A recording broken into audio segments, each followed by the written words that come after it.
Hello, welcome.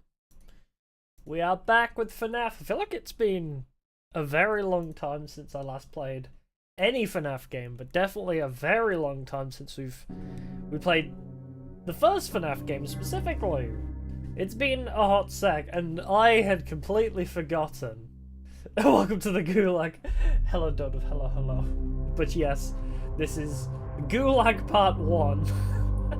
But yeah, I forgot how bad this game was to try and capture an OBS. Because, okay, I have many different captures set up, right? I have, like, show desktop, I have game capture, window capture. None of them wanted to work. I had to use game capture and resize it, because it would appear... Oh, you can see my cursor. It would appear in game capture in a tiny box up this corner. Yeah, it was a nightmare. So if I stream a different game on another day and it suddenly looks absolutely massive and like over res, blame this game. But yes, we are back. So I was thinking about this before we jump into it, because I need to mentally prepare for like 4 hours worth of torture. Before we jump into this, I was thinking, it was about a year ago that I played this game. I did my first endurance stream of this game about a year ago. And it's been about half a year since I did the extra stuff like the 6th night and the 420 mode. So it's been a while, but it's weird to think that I played Fnaf as like a haha funny spooky month thing like a year ago, and that's kind of like become the thing of the channel. As much as I don't want to pigeonhole the channel, it's kind of become like the staple because of like, it's always the thing that does well, right? Like doing the security breach glitches and challenges always performed well, doing Ruin went well, and then the theories did well. It's like the main thing I can actually get growth out of the channel with, but hey ho. I was also thinking, this is speedrunning Burnout. Like, I've realised... Wait, I think the game's quite loud. Let's tone the game down a sec. Hey, Sebastian.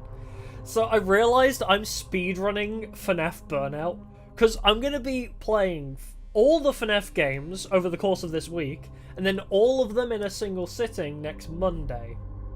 And then after that, I think I'm not touching a Fnaf game ever again.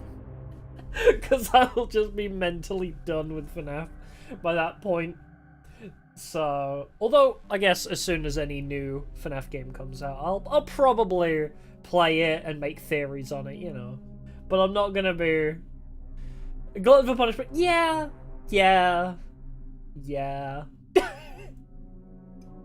I probably won't be, like, revisiting the old Fnafs again. Or at least not for a very long time. After this week, pretty much. And I'll do, like, new Fnaf games, obviously, but... yeah, I think I might be a bit exhausted of Fnaf after Halloween. But yes, so... in case anybody is curious... I mentioned it in the Discord and it's also in the description, but I'll quickly brief over it before we start and I finish my coffee. So, in this stream, we'll be playing all of Fnaf 1. Like, all the main game, I should preface. The main game, so 5 nights, not the 6th night, not the custom night, of Fnafs 1, 2, 3, and 4. We're going to do all of that in a single sitting. And then tomorrow will be a bit weird because I can't stream until later anyway because I'm out until quite late. So if I do stream tomorrow, it'll be Sister Location and Pizzeria Sim, I think, scheduled for tomorrow. What's the ones after that? Help Wanted, I think, after that. So Wednesday will be all of Help Wanted, including the Halloween DLC. Thursday is all of Security Breach. One ending, probably the escape ending.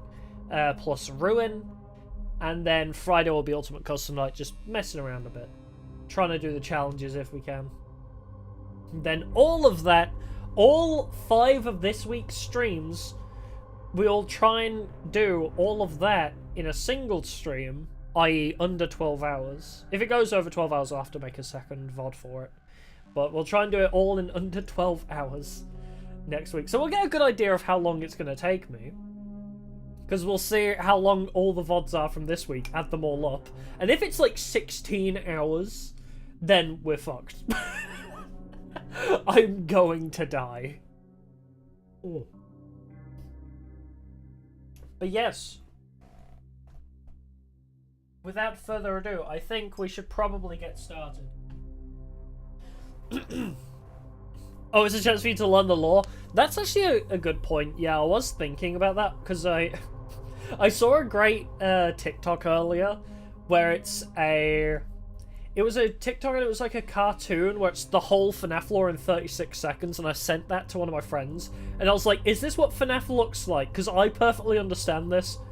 And she was like, yep, it makes no sense. I was like, okay, well, the Fnafathon will actually maybe give a lot of context and a lot of explanation to the people less knowledgeable about the lore, because I'll be talking about the lore the whole time. You know, every time something happens, I'm like, I remember when this was the case, and I remember that this is now the current theory and stuff like that, so. Curious about the underground facility? Oh, that will be tomorrow's stream. The underground facility is sister location. That'll be tomorrow's. So yes, we'll begin. I guess I can chat mainly through... Oh my god, I can already feel the lag. Yeah, it's Freddy Fazbear's Pizza. I guess we can talk a lot for the first night, because not a lot happens in the first night. It's pretty damn chill. Oh, gotta honk the nose. The safety honk. I still genuinely think my, like, 2-hour-long video that I did where I, like, compiled all the highlights from me beating every game for the first time. Like, I think the video is called I Beat Every FNAF Game for the First Time. I genuinely think that is such a entertaining video still. I can still watch that, like, watch all the highlights and be like, yeah, this was a good series. No, we're not going to be doing any night skips. I'm not doing any, like, glitches either in Security Breach to end the game early. We're going to be beating the game normally.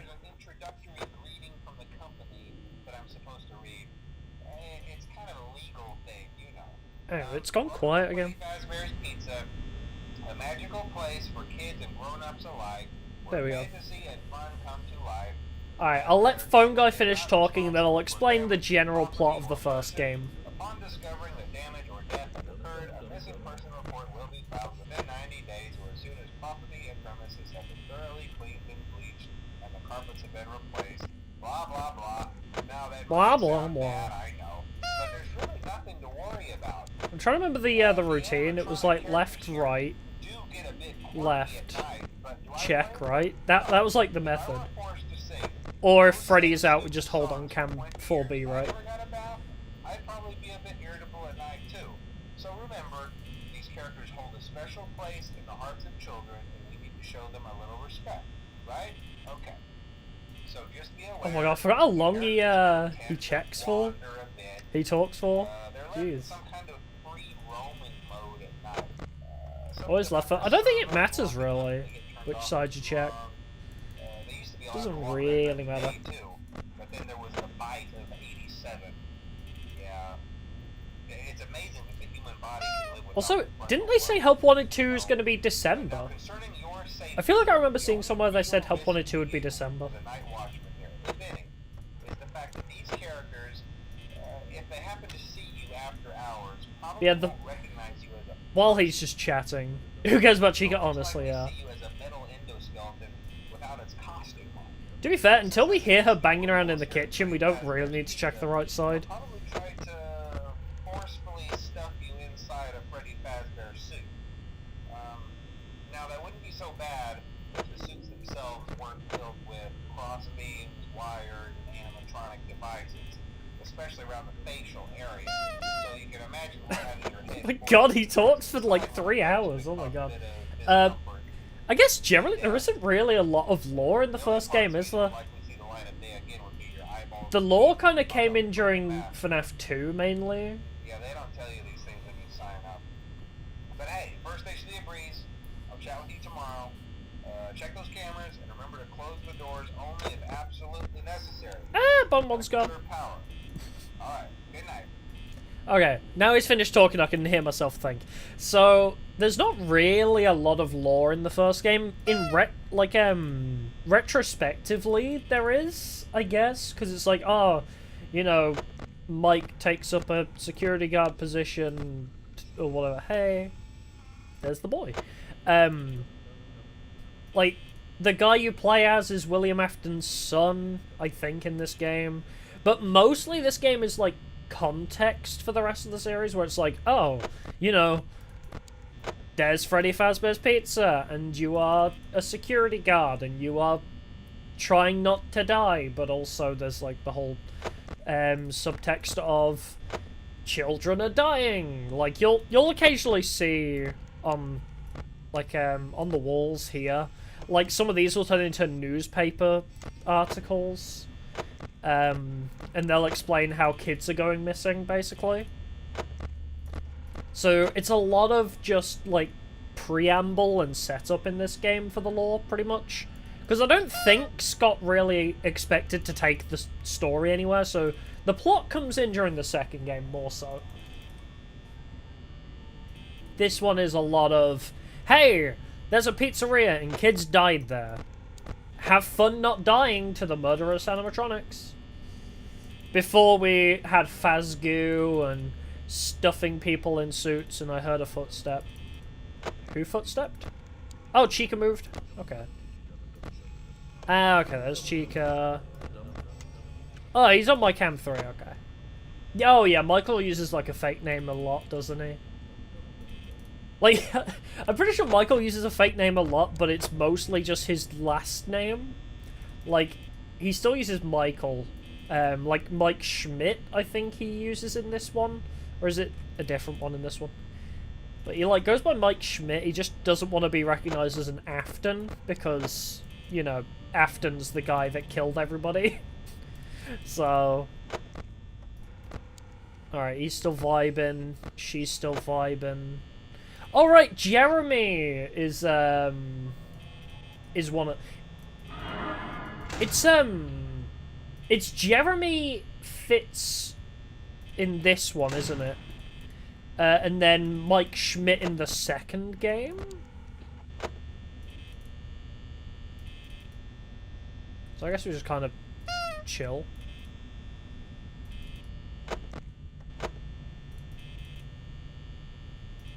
Oh, is it? Yeah, I don't remember. As I said at the beginning of the stream, it's been a whole year since I beat this on stream for the first time, and about half a year since I did the bonus stuff for this game. It's been a while. Hey, Frosty.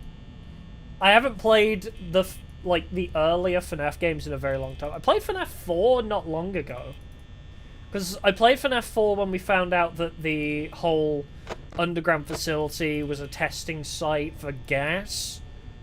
How long is a night? Very long, actually. FNAF 1 nights are, like, hella long. Yeah, 7 minutes 30, yeah. It's a lot shorter in the... Oh, is it 8:55? It's even longer? Jeez. FNAF 1 has the longest nights.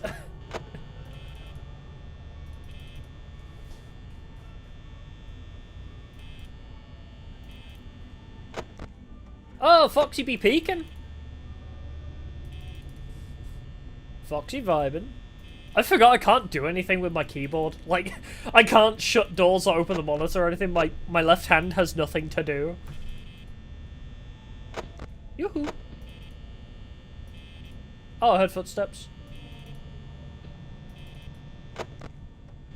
Somebody's moving.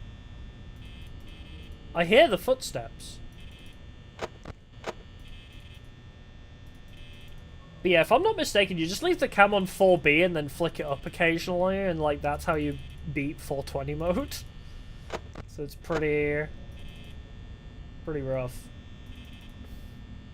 Yeah, the first game is very long. It's very...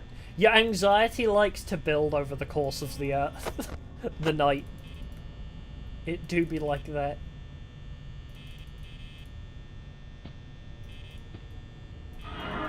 Thought so. You can hear footsteps. I don't remember this that much. Oh, I remember this though, how it looks like he's giving you the middle finger. Because of how he's reflected in the mirror. It looks like Bonnie's giving you the big finger.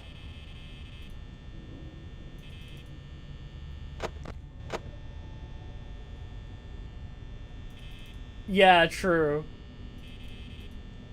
The, like, Golden Freddy isn't a big thing anymore. Golden Freddy is old news, but I do remember when Golden Freddy was, like...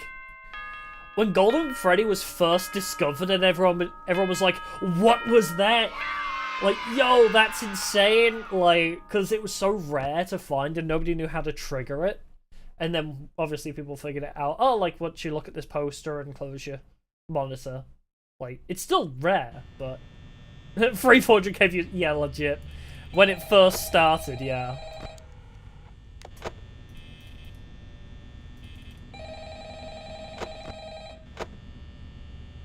I'm gonna try the method, so the 4B method, and then you do light, light. Hello? Hello? Well, if you're hearing this and you made it to day 2, Woo! congrats. I won't talk quite as long this time since Freddy and his friends tend to become more active as the week progresses. It might be a good idea to peek at those cameras. I'll probably mute the calls next week when we do the Fnafathon. We don't need all the lore next week, I don't think. Freddy himself doesn't come off stage very often. I've heard he becomes a lot more active in the dark, though, so hey, I guess that's one more reason not to run out of power, right? I also want to emphasize the importance of using your door lights. There are blind spots in your camera view. As if you couldn't survive the first night without the door lights, phone guy. So if you can't find something or someone on your cameras, be Ah, sure to check the door lights. Chica and Bonnie have gone missing. Not that you would be in any danger, of course. I'm not implying that. Also, Yeah, true. You probably can do it without the door lights. Like, with a bit of luck and like a lot of game knowledge. Like, as I said, you can kind of hear sometimes when they approach. I guess he doesn't like being watched. I don't know. Anyway, I'm sure you have everything under control. Talk to you soon. Like, there's probably, you can hear them move, and once you know they've moved enough times, you can probably just close the door. Or just always close the door whenever you open the tablet, but, you know. There's a lot of ways to beat FNAF 1, I think. There's a lot of strategies. Just smell- oh yeah, true.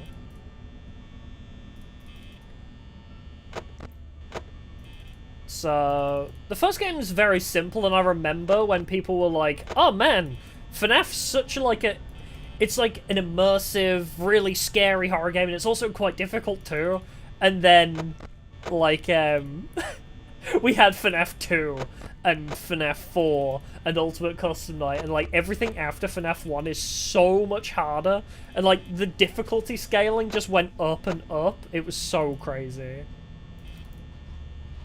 Simple in the game, don't let animatronics sneak up and kill you. Yeah, pretty much. Balance the power.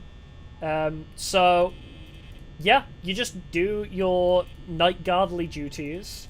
So, checking the lights figures out if Bonnie and Chica are there. Freddy will not appear in the doorway, as I incorrectly assumed when I was playing it the first time. So, Freddy will not appear on the cameras, but if he gets to here, on this camera, he'll just occasionally wander in. Pizzeria Sim? I love Pizzeria Sim. It's actually one of my faves, and I'll be doing that tomorrow, I think. I think Pizzeria Sim is on tomorrow's list. But yeah, so checking the lights finds Bonnie and Chica. Your power, the more stuff you're using, the more power gets drained. So every time you activate a light, you'll see the usage go up. Every time you close a door, the usage goes up. Every time you open the tablet, it goes up, like, which is why you don't want to be on the tablet, like, watching them for too long, because it drains your power a lot. That was always a meme, was like, why does closing the door require power? That was a meme for a very long time. But, I like to think that the power in the doors is actually just, like, holding them back. It's like an electrical charge on the door, so they don't immediately break it down. But yeah, the first game's very straightforward. It's very simple. I hear a lot of footsteps. Why? Can't check. There we go. It's also very slow. Yeah, it's slow. It's very nostalgic, this one, for me. Because I remember... There, I had the audio cue. It's very nostalgic because I played this when it first came out. Hey, Bizarre. Long time no see, yeah. Yeah, I played this game in 2014 when it first came out. And, like, you know, when the hype was still pretty low for it. And then I watched as everything kind of escalated to an insane degree. Oh, has he moved off? Yeah, yes, good. And I think that's Chica in the kitchen. Freddy is just staring me down through the camera. Is it explained why the animatronics are moving and killing? Not in this game. In this game, they just kind of say, oh, they get a little bit quirky at night, ha ha ha. And there's a... There is a newspaper clipping that mentions that dead bodies were stuffed into the suits, which was kind of like an early hint, I guess, at where the plot was going. The overall plot is they're possessed, right? They're possessed, and we're playing as Michael Afton, the son of the guy that killed them. So and Sister Location explains that we look a lot like William, our father. So... quirky, yeah. They only bite your head off and stuff you in a suit or whatever. You know, it's... Yeah, they think you're an endoskeleton, that was it, yeah. That's how they explained it in this one. Although even Phone Guy's unsure, right? He says, they must think you're like an empty endoskeleton or something. Hey with the Chica. So even in this game, they don't fully explain it. It's just speculation, but, you know, in FNAF...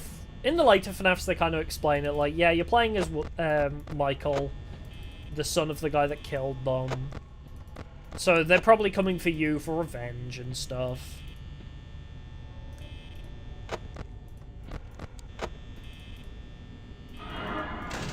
There he is again. Lego FNAF, that's a thing. Since when was Lego FNAF a thing?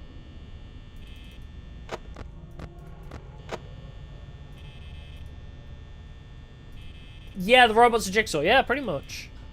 The movie kind of showed us something we've never seen before, where there's like a trap inside of the suit. That was never a thing in the games, but the movie actually I really want to go see.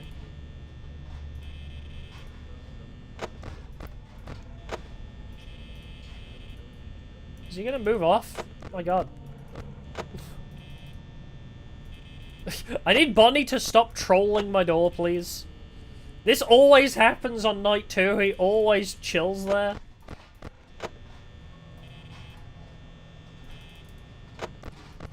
Every time I think I've played this game on stream, Bonnie has always hard camped my left door.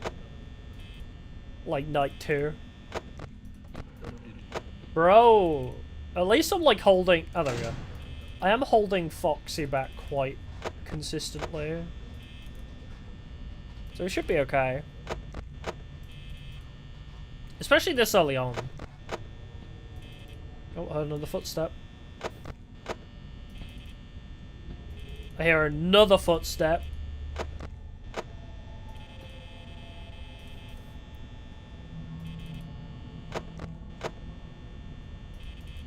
Oh no, 15% is good for 5 AM. 15% is actually crazy good. Because as soon as you reach 0 power, you don't instantly die is the thing.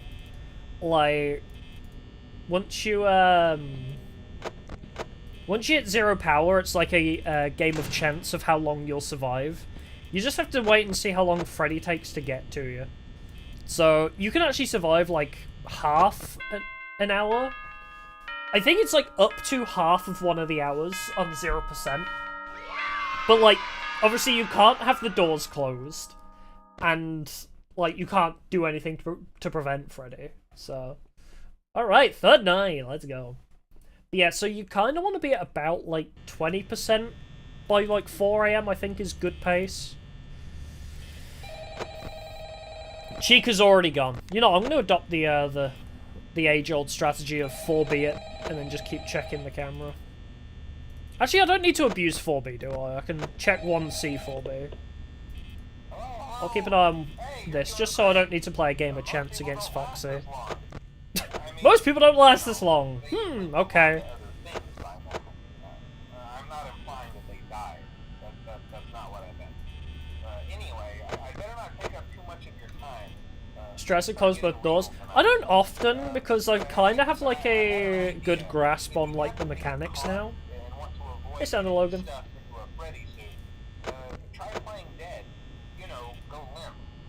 How did William survive a springlock failure and a fire? Not just one fire, 2 or 3 fires actually.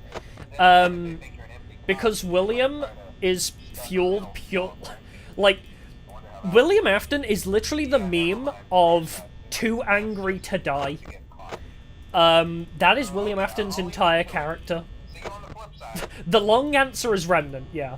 The long answer is Agony and Remnant and like all of that stuff. There's a whole like story arc there. But the short answer is he's too angry to die. That's the best answer I can give.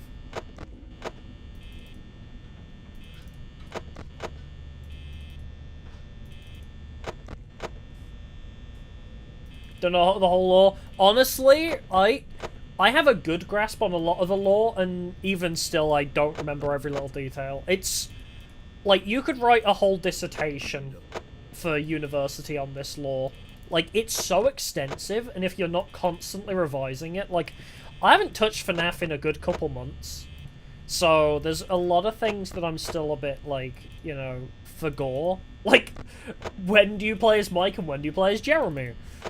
Like, I for gore. It's tough. It's very difficult to keep up with the lore of this game, because it is very convoluted. Surprised the doors don't enter in auto-lockdown mode? Yeah. That would make sense, wouldn't it? Hey, Tomato Saw. But yeah, it's literally just a case of, like, for horror effect, it requires power to close the doors, pretty much. It's like, the first game you don't think too hard about. I can try and explain... Generally, over the course of these marathons, and, like, the whole, like, 12 to 24-hour stream to next week, like, during that, I'll try and explain a lot of the lore. Every time, like, a bit comes up that I remember, I'll try and explain it.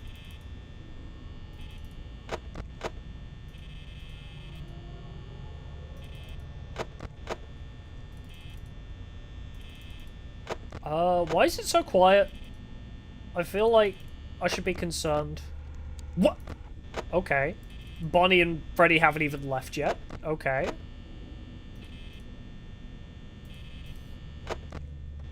$4K, yeah. Honestly, the 4K, it was a jump from 300 subscribers to 4K. Just from doing a couple theory videos. It was kind of crazy. I think it's only Chica we need to worry about.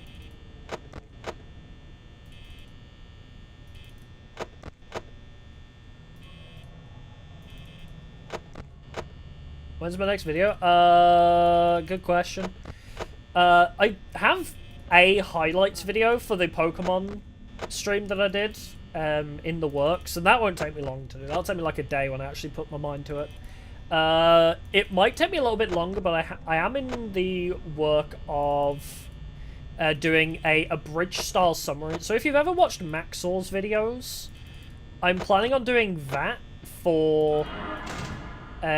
Dark Deception, because, you know, if you watch my streams a lot, you know I love Dark Deception. So I was going to do, like, a kind of abridged comedic-style summary of the Dark Deception plot and lore. So, that's my next big project that I'm gonna be working on. It'll take me like a week or 2 weeks once I actually get the motivation to do it. But yeah. Don't get film monetized? I am already monetized.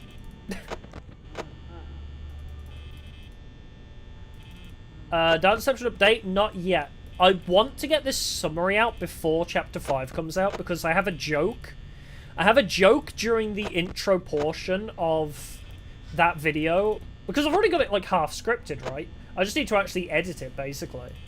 But, like, I have a joke where it's like, oh, you go through these, what is it, 12 levels or whatever it is?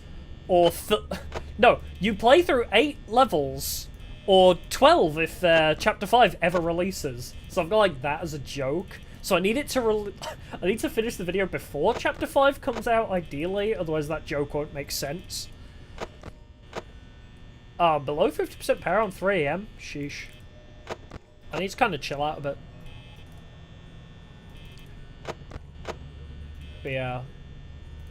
It's a funny video. I really like the script I have for it so far, but I've been really demotivated lately. Just because of, like, everything happening, like, with my arm and stuff.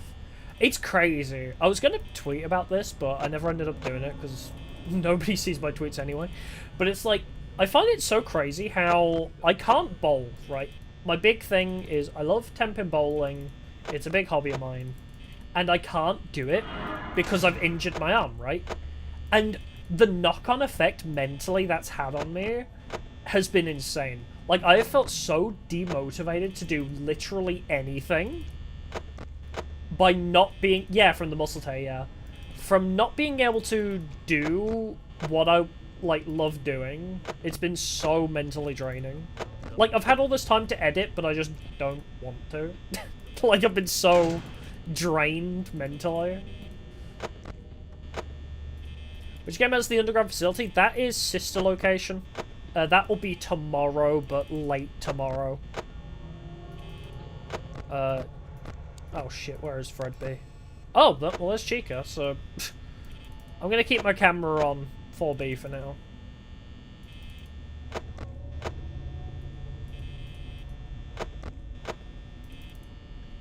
Because I don't know where Freddy is. I think he might be 4A, perhaps. Take a look. I actually don't know where he is. I think he might be 4B, but he's chilling with Chica. Oh, we're at 29% at 5 AM. Let's go.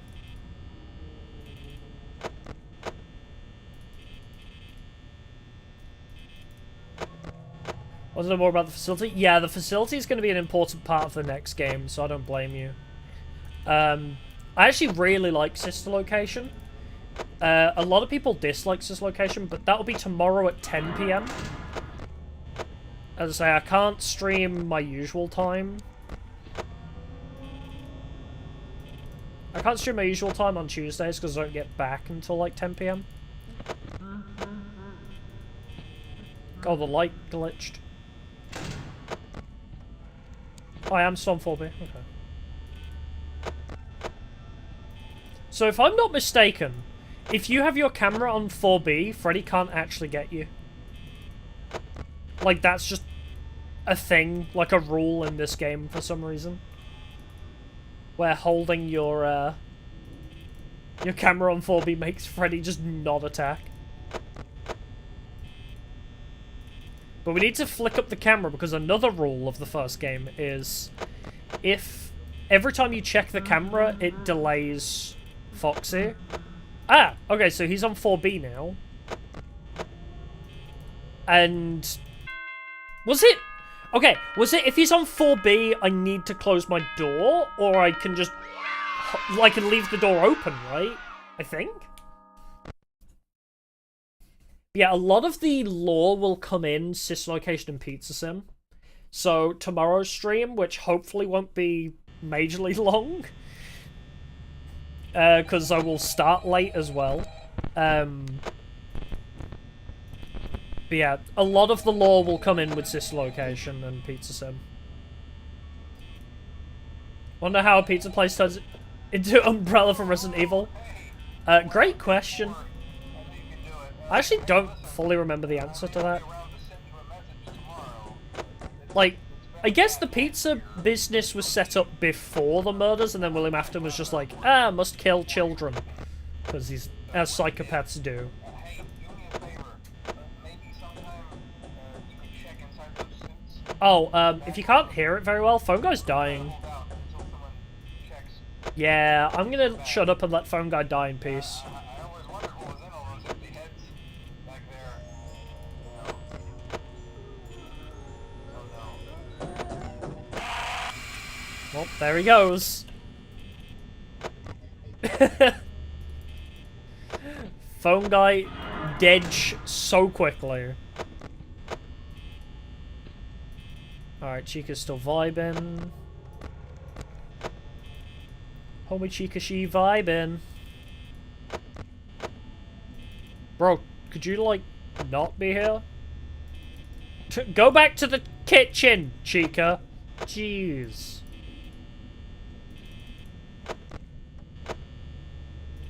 Leave me alone! Alright. Foxy is actually staying at bay quite a lot. Oh, good. And Foxy isn't getting aggro. I like this. Because sometimes he'll just progress anyway. Oh no, the phone guy... So, phone guy was in this office before us. And he knew we were taking over his job. I think he said that on the first phone call. But, so yeah.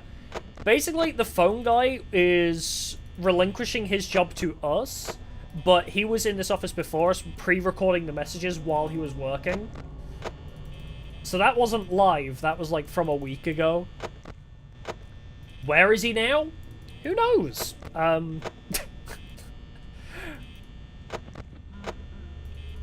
Bro was just vibing and, you know, it was on his last week of work and he died. R.I.P. I remember there was a big theory for a very long time saying phone guy was William Afton. Everyone thought for a very long time, like, oh man, the guy with the phone is purple guy. The guy that killed all the kids. Which is kind of hilarious to think back on. Oh yeah, he definitely died pre-recording messages for some dude to take over his job. Oh yeah. Before Fnaf 3 and how he died in the suit. Yeah, exactly. Why would William Afton help us? But this was back in 2017, 2018, remember? This was when all the lore we had consisted of this game and FNAF 2. So, we hadn't seen FNAF 3. We hadn't even heard the name William Afton until Sister Location, don't forget. And that came along with the books, mainly. Because in Sister Location, he's only called Mr. Afton. It was only William Afton in the books.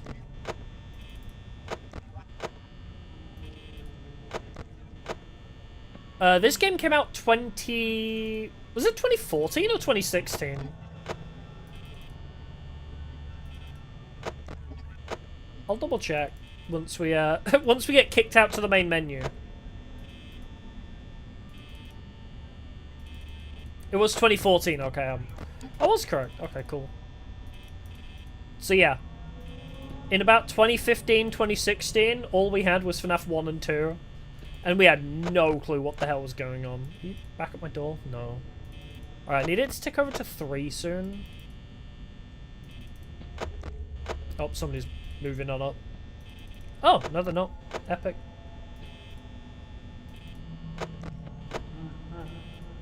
Okay, so every time you hear a laugh, that means Freddy's moving. So I guess we could count the laughs and know when he's outside our door, but why do that when this is, like, super easy? Thought it was older. So actually, there's a an interesting storyline behind how this game got made, right?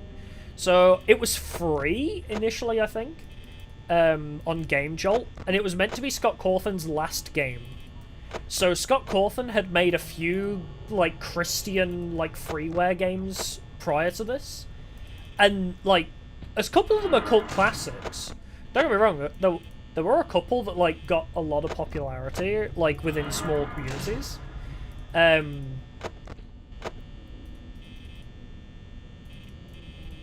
hold on, I kind of have a bit of a predicament here. But the main thing that people said about his games was how the characters look like really stiff, creepy animatronics, like from Chuck E. Cheese. So, as a final, like, send-off to game development, because he was going to give it up and retire from it, it's kind of like his send-off to it. It was like, alright, fuck all the haters who said my designs were really creepy and animatronic-like. I'm going to make a horror game with those designs. And that's kind of like how this FNAF came to be. Was kind of like an FU, a middle finger to the haters who kept calling his designs creepy. He said, oh, you think my designs are creepy? I'll show you creepy.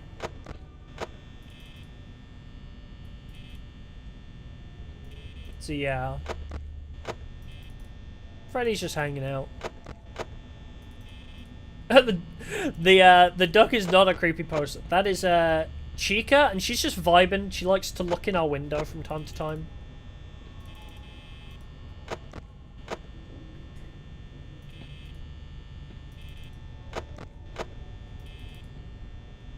Yeah, the first game theory that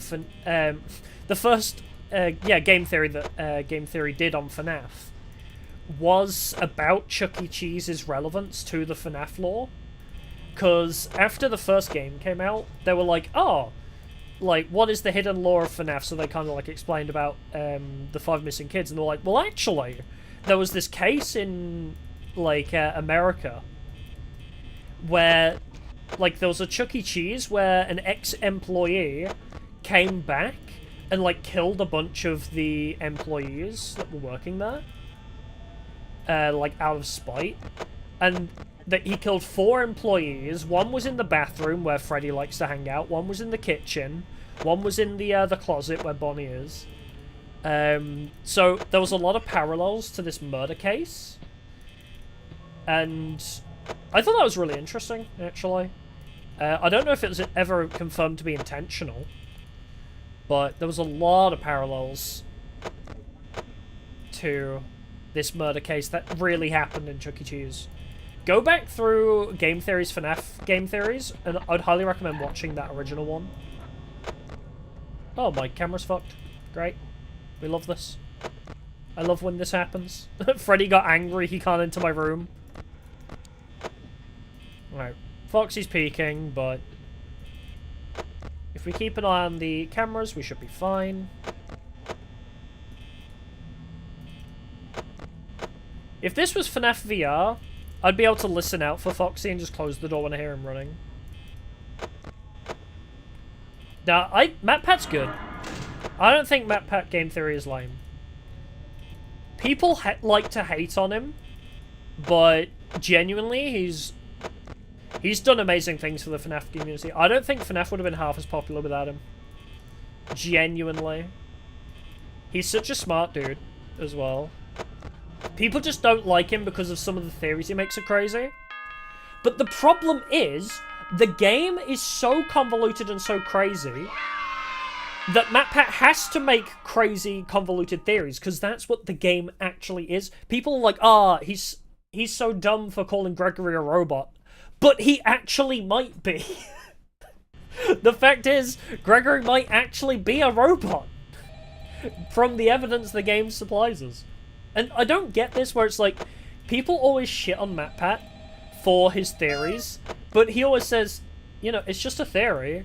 Like, why do people get so mad at him for explaining, like, a potential thing that happened in the game? Alright, Freddy. Freddy, time to put the phone down, buddy.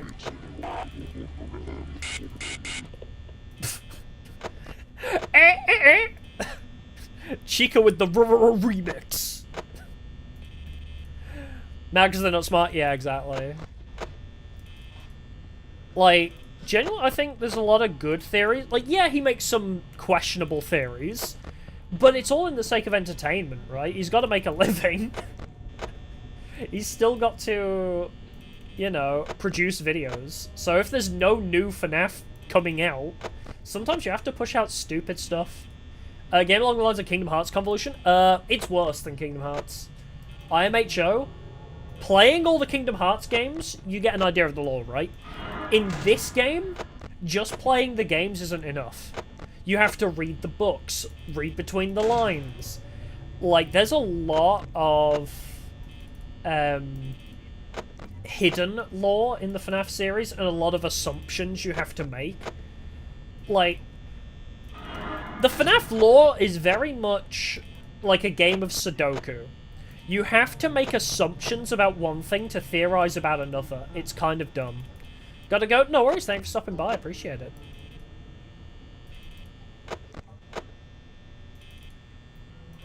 Please don't troll my door, Foxy's peeking out. Alright. Chica's gone. There is actually a method. There's a tick every 6 seconds, I believe it is. So you know that if somebody's going to move, it's going to be every 6 seconds, right? So you can actually, like, perfectly, like, manipulate, like, your movements and, like, when you open the tablet to check on Foxy. Because it's like, if you haven't checked on Foxy in 6 seconds, he has a chance to progress a stage, right? So, every 6 seconds you kind of want to check, and you can perfectly time it. It's crazy. This one's 5. There are 7, technically, but we're only doing the first 5 because that's the main game. The 6th night is a bonus night. So the 6th night is like the bonus extra hard one, and then you have the 7th night, which is the custom night, where you can set the difficulties of the enemies yourself. So, you know, like, some people consider completion of this game to beat 420 mode, where you set every animatronic to the highest difficulty, but we're only here for the main game, so we are not here to 100% every game. We are just gonna beat them. Completing FNAF is just beating the 5 nights.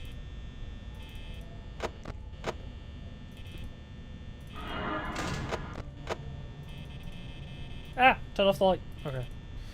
And now Bonnie's gonna give us the middle finger for like another couple hours. Oh, no, Bonnie's gone. I like the high difficulty animatronics. They leave the door. Oh, what do we get for winning? You'll see. We get a really big paycheck. Which was actually also a part of the lore. For a very long time, like, the big lore reveal was how people deduced what year the game took place in by calculating what minimum wage was for that year. Because we get a minimum wage pay slip and a termination notice, I believe. And people were like, oh, if Jeremy was earning minimum wage, that sets the game at this year. Which, honestly, that's what got me into, like, game theories and, like, theorizing in general. Was that idea of, oh, we take this information we do know and see what assumptions we can make from it. Whereby, you know, oh, they earned this much money. Can we deduce what year the game took place from that? And I was like, oh, game theory is actually kind of fun. Life is creepy? Oh, yeah. I genuinely think FNAF 1 is up there in the creepiest FNAFs because it doesn't tell you anything, is the problem, right?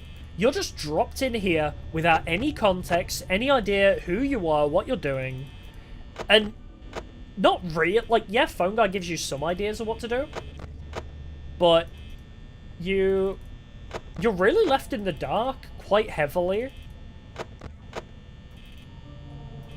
Which I think makes this game very creepy, but FNAF 4 is still the creepiest to me.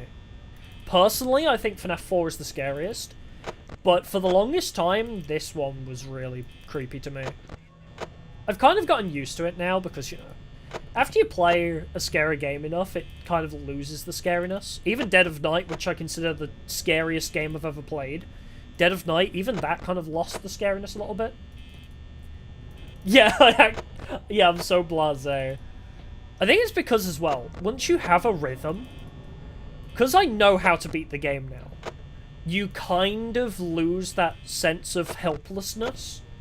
I think I talked about this a year ago, actually, in those streams, where this game, when you first play it, because you don't know the strats, right? You don't know how they work, or, like, how to counter anybody. So, the idea of, like, the helplessness and nobody telling you what to do, that's the scary part.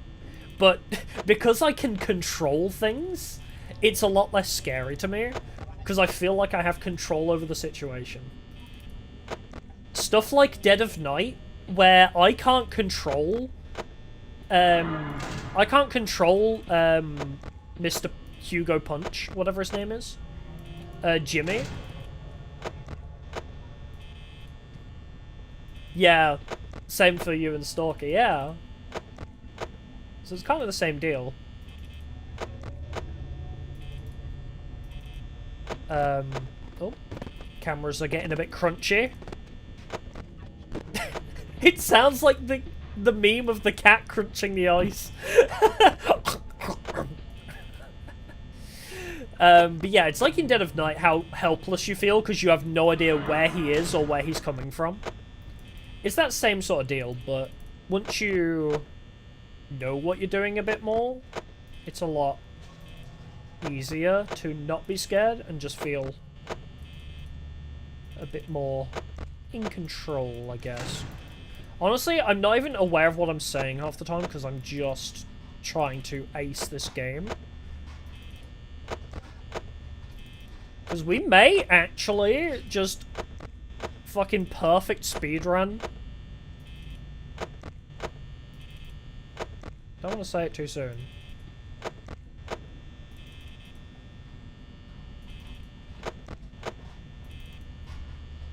Don't know, this isn't the first time. Yeah, I think I was streaming for 6 hours to beat this last time.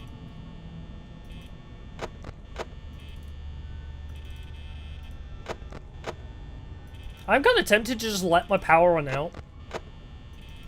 And just... for funsies, you know?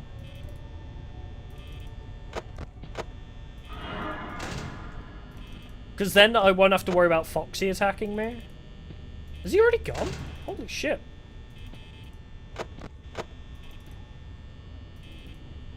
I had a feeling you'd be back. There we go.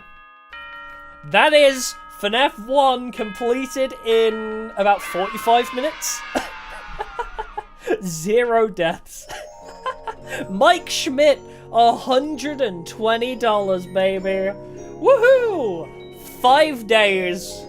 And we got $120. 5 days where we're fighting for our life. Easiest $120 of my life, though. So yeah, that was Fnaf 1. Yeah, legit, comparing that to the first time we played Fnaf 1, it's kind of crazy, because I was playing it for 6 hours on the last... I beat the first 3 nights the same way. But in the... wait, is this going to be humongous now? It is. Alright, transform. Yeah. There we go. Okay, fixed it. Yeah, only $120, but that's how we figured out that it was like in the 1980s or something around that time. The game takes place in the 1980s because that was minimum wage for that time. Alright, Fnaf 2, The Birth of Law. Yeah, kind of crazy. I did a perfect no-death run of Fnaf 1. I've never done that before. Huh. Perfect speedrun. We love to see it. Alright, Fnaf 2 is one of the more fun ones for me. Oh my god, all the plushies are still here. I forgot I did all the challenges. Alright, it's hold, isn't it? Hello? Hello? And... Hello and welcome to your new summer job at the new and All right. improved Freddy Fazbear's Pizza. I'm here to talk you through some of the things you can expect to see during your first week. The chicken is Chica, the rabbit is Bonnie, the bear is Freddy, and Foxy is the pirate. Foxy is the fox pirate. Oh, so here they are. So we got Freddy, Chica, Bonnie, Foxy, and this game introduces. Actually, let's find them. Oh, there's all the old ones. All our favorites from the first game are now absolutely decimated. Although this is actually a prequel, and they were destroyed before the first game, and they got refurbished. There. So this game has the toy animatronics. So. Toy Bonnie, still the creepiest motherfucking animatronic out there, in my opinion. I don't know what it is about Toy Bonnie, it creeps me out. Toy Chica and Toy, Freddy. If I get jump scared, you get jump scared. Favorite voice line. We also have the puppet, and Mangle. And Balloon Boy. So.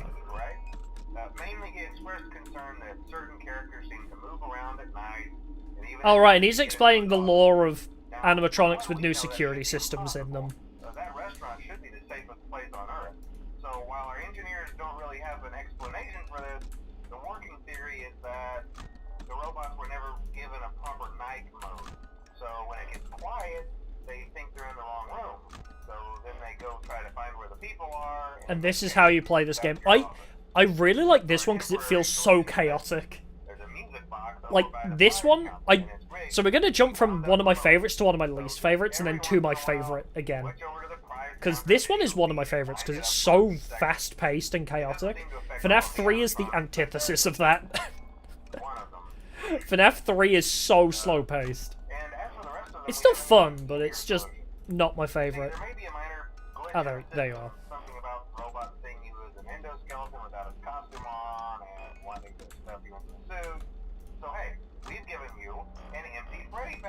Oh no, 4 is the bedroom one. 3 is the single animatronic. If the meme I always make with that game makes any sense to you, he's just standing there menacingly. It's that game.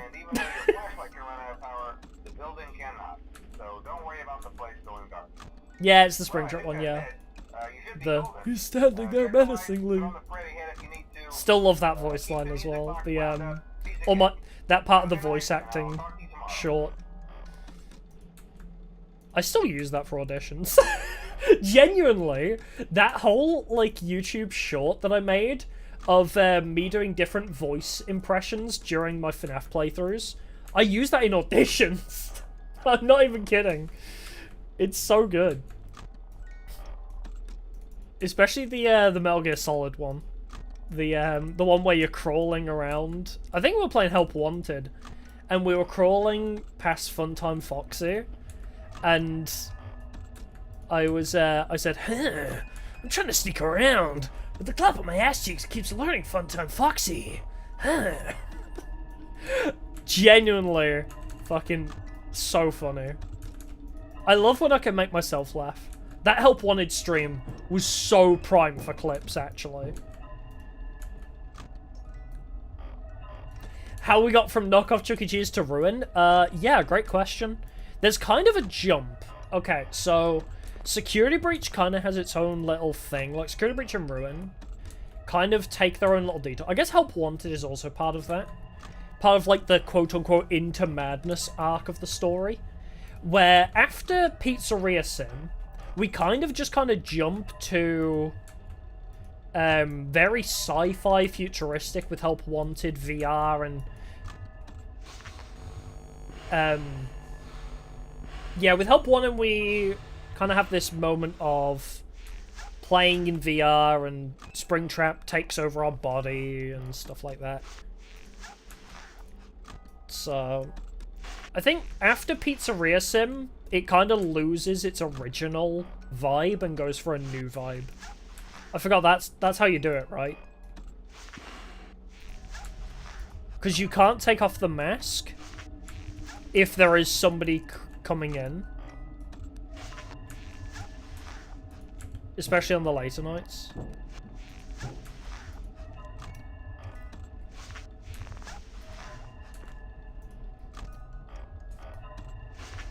Yeah, so we have a mask because the new animatronics, like the toy animatronics, will fuck us up if we don't put the mask on.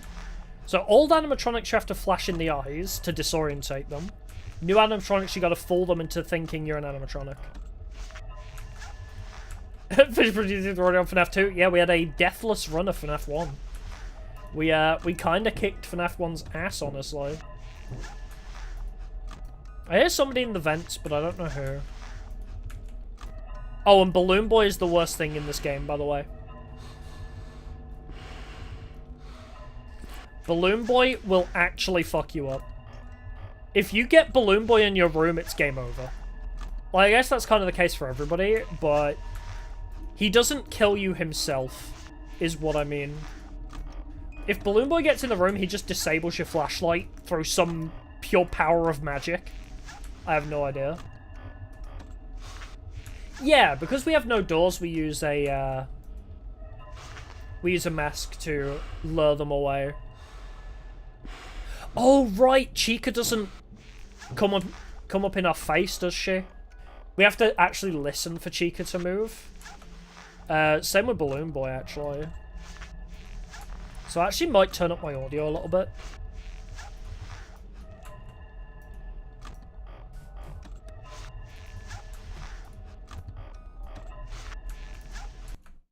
Alright, well, there's the first night done. Easy. And now we get the first bit of lore ever, and it's... Oh, no, we don't. Do we? Wait, do we not get the you're sitting on the stage with Freddy and friends? Because we've already beaten it. Oh, awesome! We skipped the lore, let's go. See how the difficulty spikes? Yeah. So the music box will wind down. Well, I turn off ads on stream. They're back on now. I turned them off because that YouTube did a thing where they were enforced every 10 minutes, but they've disabled that again now. So I don't have mid-roll ads. Yeah, so it's fine now. Come on, Night Shark Lover, thank you for the subscription. Appreciate it. What was it? Oh yes. So I turned them off because they had a thing on YouTube for a short period of time where they enforced mid-roll ads. So every 10 minutes it was going to give people ads unless I delayed it manually. And I said, no, fuck that. I'm just not going to have mid-rolls then. So I had to disable ads entirely for that, but now they've added an option whereby you can disable mid-rolls but keep pre- and post-roll ads, so that's much better for me. If I do take a break, I can roll an ad manually. That is a thing I can do, which I probably will do if I need to. I'm earning a penny? I earn a little bit. Mostly from video views, though. Streams don't earn me much. Streams don't really earn me much, other than memberships. I do love my, I think we only have one membership right now. But that earns me a couple pounds. And I've been earning, not a whole lot, but like a nice chunk from that video, that I found Gregory. Because, you know, it got 600k views. So for a couple months, I got a couple £100 for that. So that's quite nice. Oh, shit. So yeah, I was meant to get a lot more, but then the ad rev changed, so I only got a couple £100 for that 600. In case anybody's curious what 500,000 views get you on YouTube, it's £200. It's about £200 for 500,000 views. VTubing is a hobby? Oh yeah. I did have another job until I tore my muscle, so I can't do that right now. I would love to do VTubing, like, full-time. Yeah, it's fucked up, yeah. It really is. It was meant to be more than double. When I got my projected earnings, it was more than double that, and then when it actually came through, like, it was less. I lost my rhythm. But yeah, I like it, and it earns me a bit of money. More than I ever earned on Twitch, so I'm happy with that. But I want to make it a full-time thing, but I just need, you know, more memberships, consistent videos, because I can't make theories forever, because I've kind of run out of ideas. So I need a new video series that can consistently get me decent views. Or, you know, my streams to pop off and I get a lot more memberships. Stuff like that, yeah.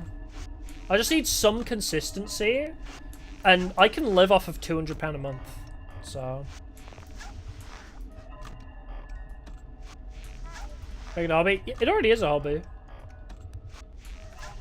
I've just been, doing it as a hobby for, like, 5 years, if we include the time on Twitch.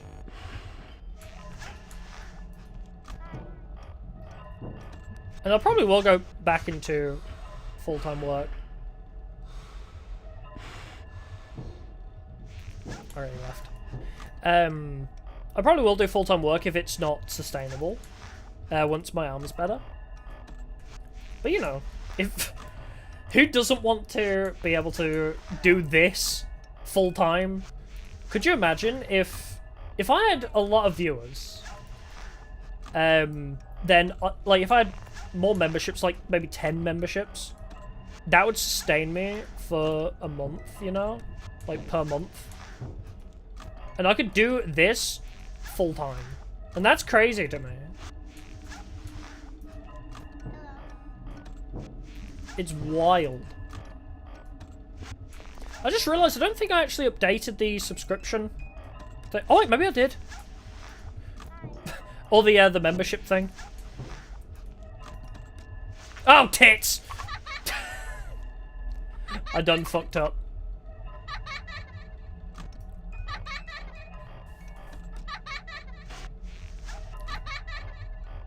Well, maybe we'll live, actually, because I wonder if, I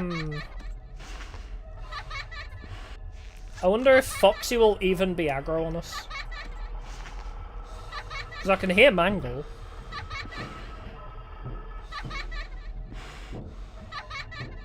But yeah, you can always say that you are my first member.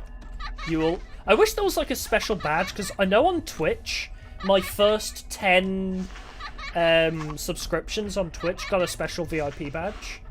It's a shame... Yeah, Foxy. It's a shame YouTube doesn't have that. Although, then again, because you have like the tiers very clearly visible, once you hit like, you know...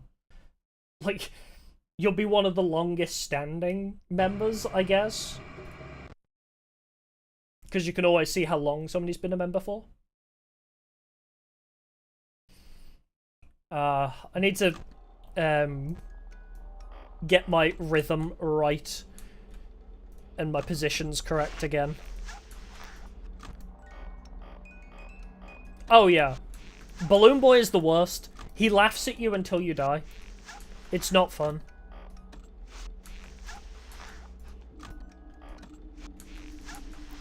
I think I do need to turn up the audio. I should have been paying a bit more attention. Oh.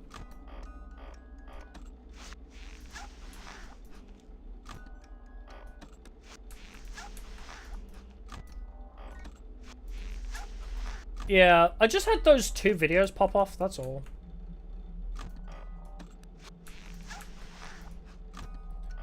But I'm not going to force myself to make videos, because I only like to release videos if I'm proud of them. So that's why I haven't made any new FNAF theories. Yeah, I know my FNAF theories would, you know, do... Well, actually, that being said, my last FNAF theory video didn't even do that well, so... I guess that might be it, actually. I kind of lost a lot of motivation after my, you know, I went from 115k to 600k to, like, less than 1,000 views. Oh yeah, Balloon Boy won't stop once he's there. Unfortunately, Balloon Boy will not stop until you die. That's why you have to make sure he doesn't get in. But yeah, I kind of lost motivation to make new videos because I went from 115k to 600k down to less than 1,000. And that was the most proud of a theory video I'd been, with the one that still doesn't have 1,000 views. To stop him, when you see him in this vent using this light, you need to put your mask on until he leaves. Unfortunately, if you don't catch him in time, or if you do what I did where I accidentally opened my tablet instead of putting on the mask, then, yeah, it's just a death sentence, unfortunately.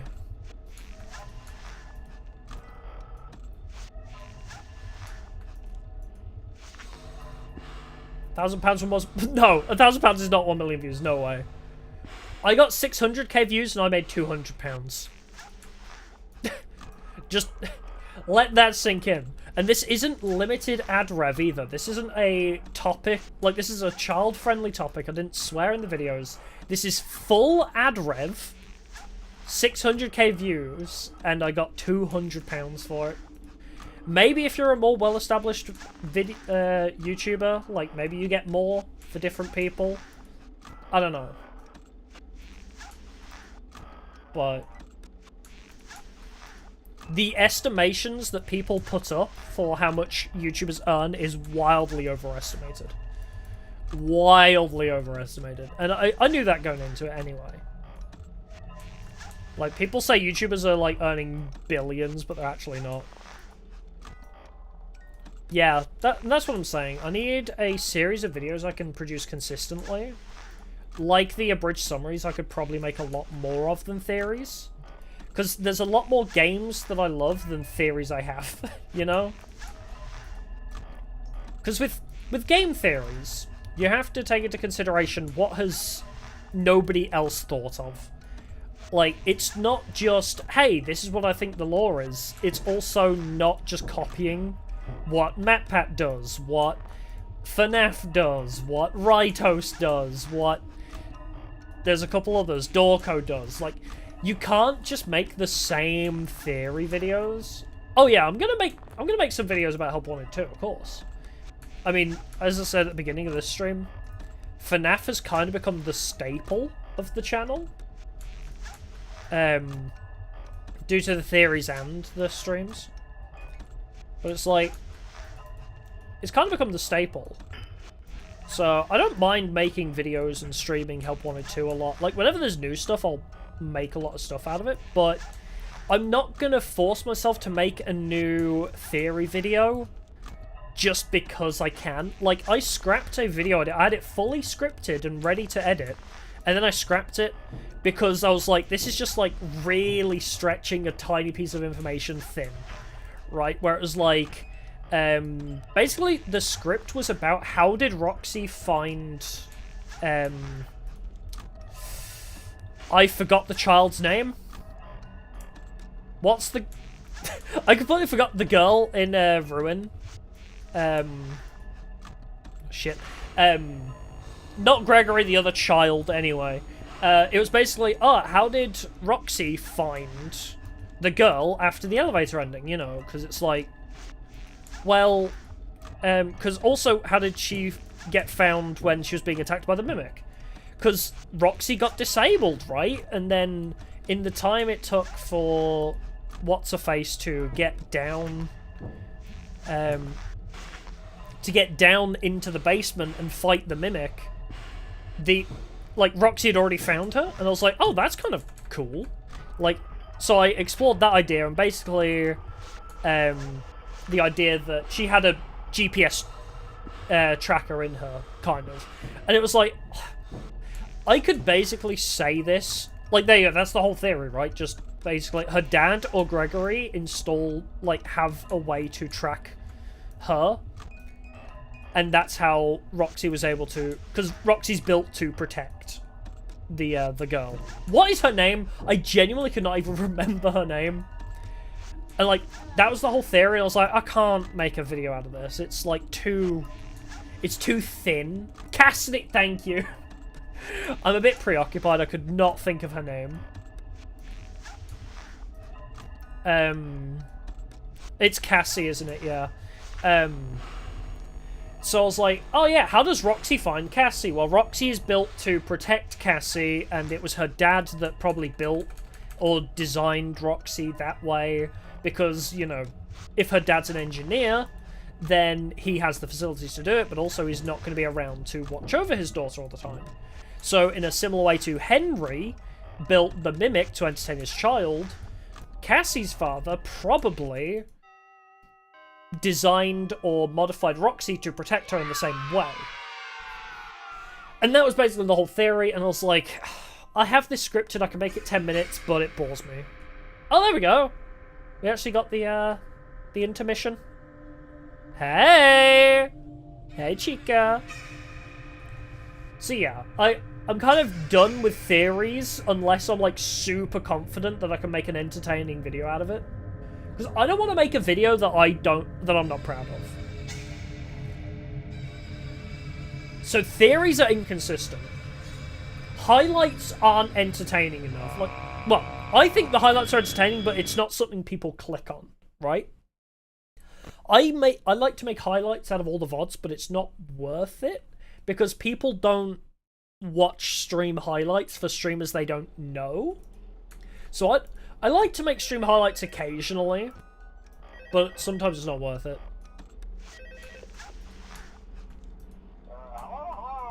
So I'm making a video out of it? I could do, but as I say, I don't really know what I'd want to make a video on them about, because I want to be something different. Also, streaming is the end goal, right? I don't want to make my channel about reviewing new games when I want to be a streamer. That's just it. I want to stream games. Like, when Help Wanted 2 comes out, I'll stream it and then make videos about it. Like, I'll stream it and then make, like, highlights and stuff. Like, that's how I did it with Ruin as well, right? I streamed it, I theory crafted live, which is a big thing. I don't think many FNAF theorists do live theorizing. So that's kind of my thing, is I play the games and I live theorize. So that's my thing, and then I'll make the videos fully elaborating on those theories I talked about during the streams. And that's kind of how I roll with FNAF videos, but until, like, in between FNAF videos, I kind of want to find another thing that I can do. I mean, obviously, I always have the streams, but if I want to edit videos in between, I don't know what I want to do. Stream highlights are a bit difficult because they're very hit or miss, even if they're shorts.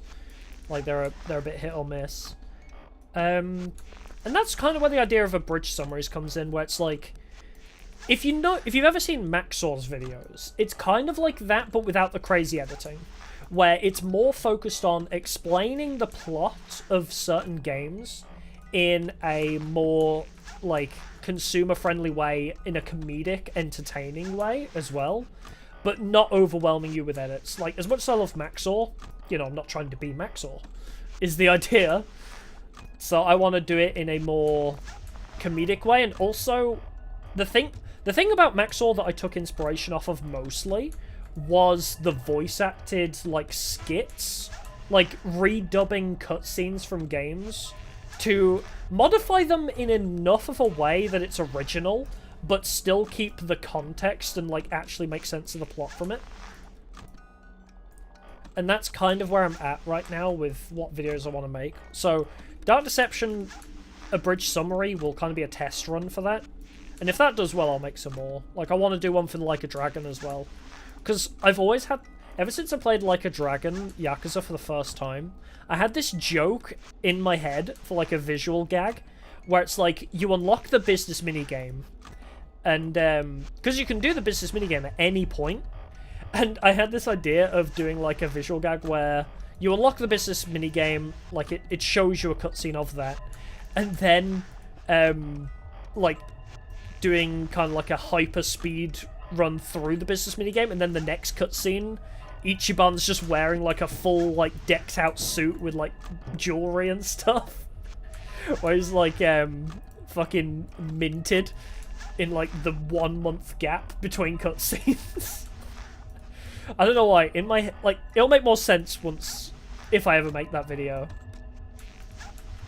But just this visual gag of like Ichiban going from this poor homeless guy to like super rich mafia boss in like a month. Oh, hello. Yeah. This game will do that to you. You gotta keep an eye out for murderous animatronics. It's like I made that post about after I just finished playing Dead of Night and I went to stay in a hotel. And I was like, man, this hotel looks scarily similar to the Dead of Night hotel. And I was just like, huh, I could die here. Like, you're looking up and down the halls for shadows and, like, people moving around corners and stuff. I was very much the same way.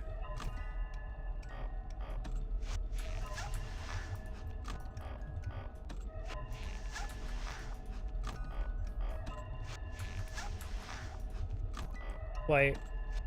Is it just me or is it awfully quiet?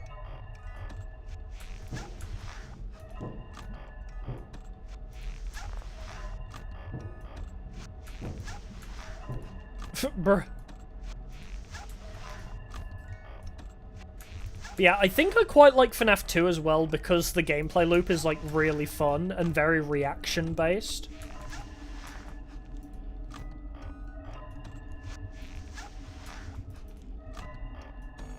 Oh, there we go. How much time do I think it'll take? About 4 hours total, probably. It's about an hour per game-ish. That would be like good pace, is 4 hours to beat all 4 games. FNAF 3 I don't think will take too long.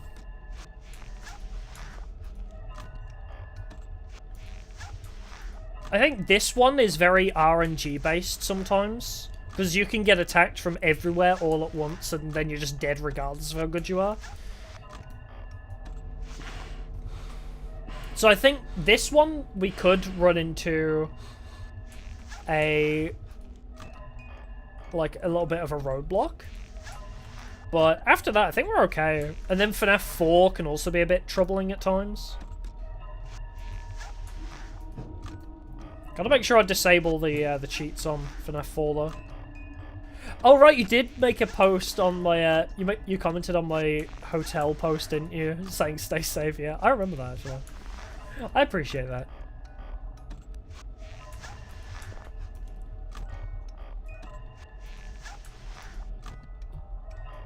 I was only there for one night anyway. And I wasn't even in the hotel most of the time anyway. I was at the bowling alley watching my team. Because I couldn't bowl. I was meant to bowl that tournament. But I went anyway just to be there. Even though I couldn't actually play. So I was really only there for like a few hours. Hey, there we go. I was only in that hotel for like a few hours, like just to sleep. And then I got up and, you know, went to the bowling alley and stayed there all day. So... Hey! Oh, they are looking at me. They are suspecting me. Hey, Freddy.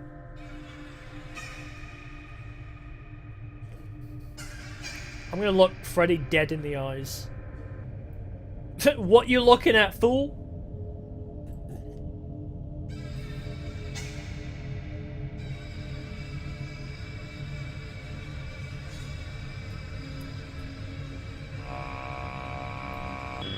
Ah! It's me. I just realized the one death we had as well didn't even include a minigame with it. So we didn't even get the lore minigame. Oh my god, the music box winds down so fast. Oh, hello. Hey there, night 4. I told you to get the hang of it. I actually don't remember what he said night 3. Just to update you, there's been somewhat of an investigation going on. We may end up having to close for a few days. I don't know. I want to emphasize, though, that it's really just a precaution. Fazbear Entertainment denies any wrongdoing. Of course they would. Fazbear Entertainment would deny everything. Just keep an eye on things but try to avoid eye contact with any of the animatronic side of the hand. Someone may have tampered with their facial recognition system. He says that in We're Nightfall. not sure, but the characters have been acting very unusual, almost aggressive towards the staff. They interact with the kids just fine, but when they encounter an adult, they just stare. I think FNAF 2 has some of the creepiest phone calls. FNAF 2 definitely has some of the creepier phone calls from Phone Guy. And one of my favorites is the bonus night, where he's like, "What are you doing there? Why are you still in the office? The place was shut down. Just try to hold out. We'll try and get you out of there." Like, that shit is so creepy. I don't know why. I love that phone call. He genuinely seems so worried about you. I love my guy Phone Guy. Looks like I'm panicking. Yeah, FNAF 2 looks like that. Because it's very much a spam everything. Oh, wait, have you ever seen me play Ultimate Custom Night? Or seen Ultimate Custom Night at all? Because if you think this is chaotic looking, Ultimate Custom Night is FNAF 2 on steroids. It's awful. And there's a reason it's at the end of the endurance, and also possibly not even included at all. Because FNAF Ultimate Custom Night is a little bit ridiculous in difficulty. Yeah. I love Ultimate Custom Night, right? I guess it's like an abusive relationship. I love it, but it causes me such mental damage. Because there are 50 animatronics. You can customize who you have on and off to your will. But there are 50 animatronics, and most of them are on for some of the challenges. It's, basically, you have all, like, WASD keys do a different door. You also have, like, 6 things, like a power generator, a fan, a music box. You have a bunch of functions on the 1 through 6 keys, as well as... Shit. As well as the... So yeah, WASD will do something, clicks will do something. 1 to 6 does different things. It's wild. It's a really wild game, and I love it. When you have a rhythm to it, it feels so good. I'm actually going to die to the puppet because I want to. Seeing as I'm kind of screwed anyway.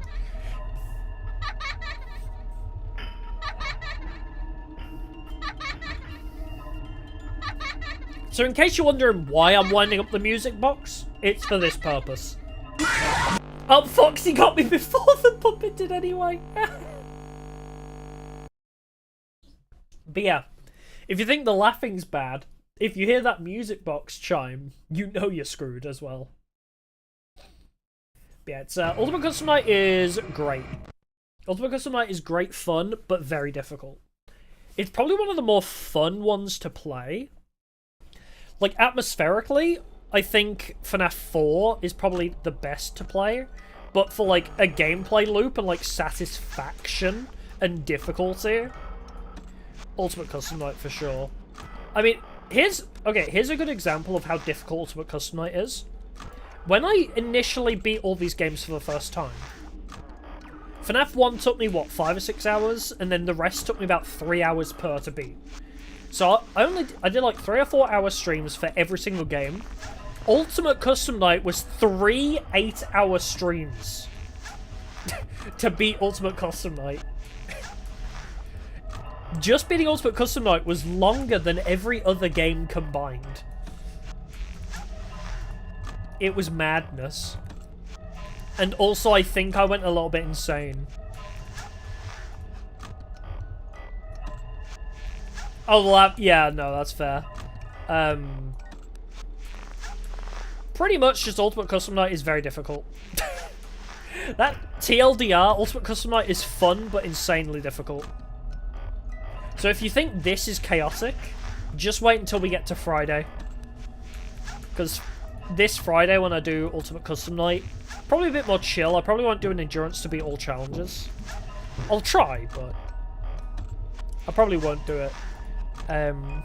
But yeah, Friday will be a good one. Because Ultimate Custom Night's great for lore as well. Like, Ultimate Custom Night, every time you die to a character, they give you a piece of lore. So dying in Ultimate Custom Night is actually, like, really good. Unless, you know, you're playing Nightmare 3 and you've died to Nightmarion for the 50th time in a row.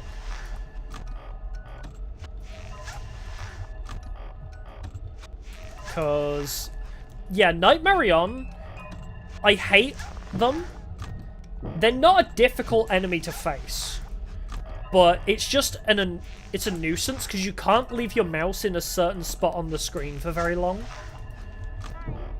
Or, like, if you leave your mouse in the same position for longer than half a second, you just die. So you have to keep your mouse constantly flailing over the screen while everything else is going on. I hate it. Oh, and Toy Freddy as well. You play Fnaf within Fnaf. So, if you're wondering where the "if I get jump scared, you get jump scared" voice line comes from, that's from Ultimate Custom Night when you die to Toy Freddy. Because Toy Freddy is in the back rooms playing FNAF, so you have to play FNAF 1 while playing Ultimate Custom Night. It's a little wild.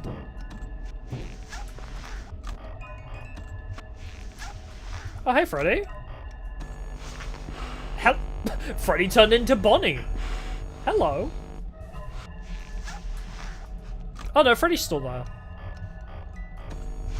I remember the Help Wanted VR version of this is actually, like, so easy as well.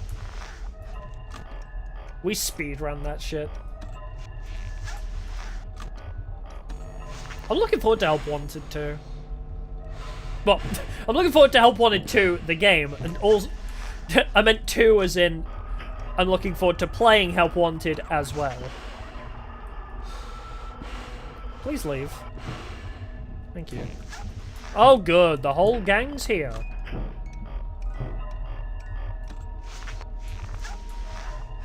Alright, Bonnie's gonna be in my face soon. Hello. Hello?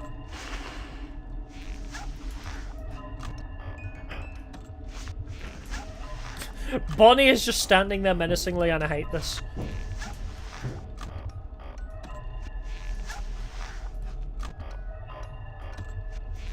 Oh, is the volume too loud as well, by the way? I forgot to check. I turned up the volume a bit because I couldn't hear the vents very well.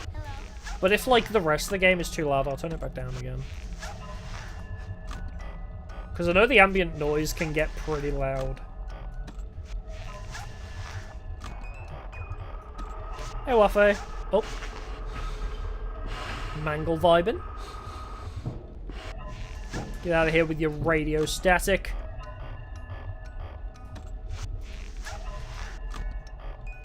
Sounds fine? Okay, good.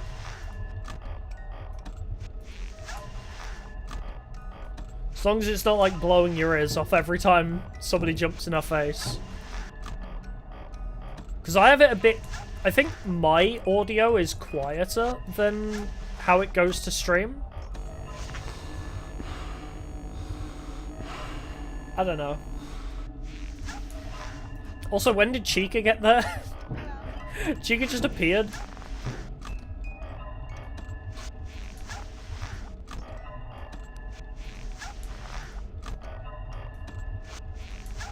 Oh, Mangle's there now. Can't get the mask off.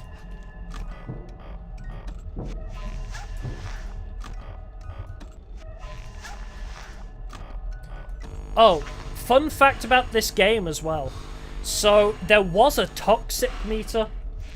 Back in the day, when we first saw screenshots of this game, there was a meter up here, I believe it was, where it said toxic. And basically the idea was that if you wore the mask too long, the fumes would knock you out. Or something to that extent. But they removed it because you...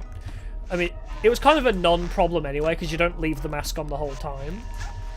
But It was just funny to think there was meant to be an extra layer of difficulty, where overusing the mask was meant to be detrimental. Oh yeah, I hate this view of the mask, I agree. It's very unsettling how little you can see out of it. 100% agree. To armless Chica. Her hands were stolen because she kept stealing the pizza. That's like a, that was like a real punishment in some countries, where if you were caught stealing, your hands would be cut off. I hope they don't do it anymore, but I know it used to be a thing in some countries. I just imagine that's what happened with the Chica. She kept stealing pizza from kids, so they decided to cut her hands off. That's my headcanon for how with the Chica ended up like that. How Bonnie lost his face, I'll never know. How Bonnie ended up without a face, yeah, no clue. And how Chica lost her beak? Hello. Hey, Charlie! The puppet's name is Charlie, I believe. I think that's right. Right? It's Charlie the puppet, I think. Or is that only in the books?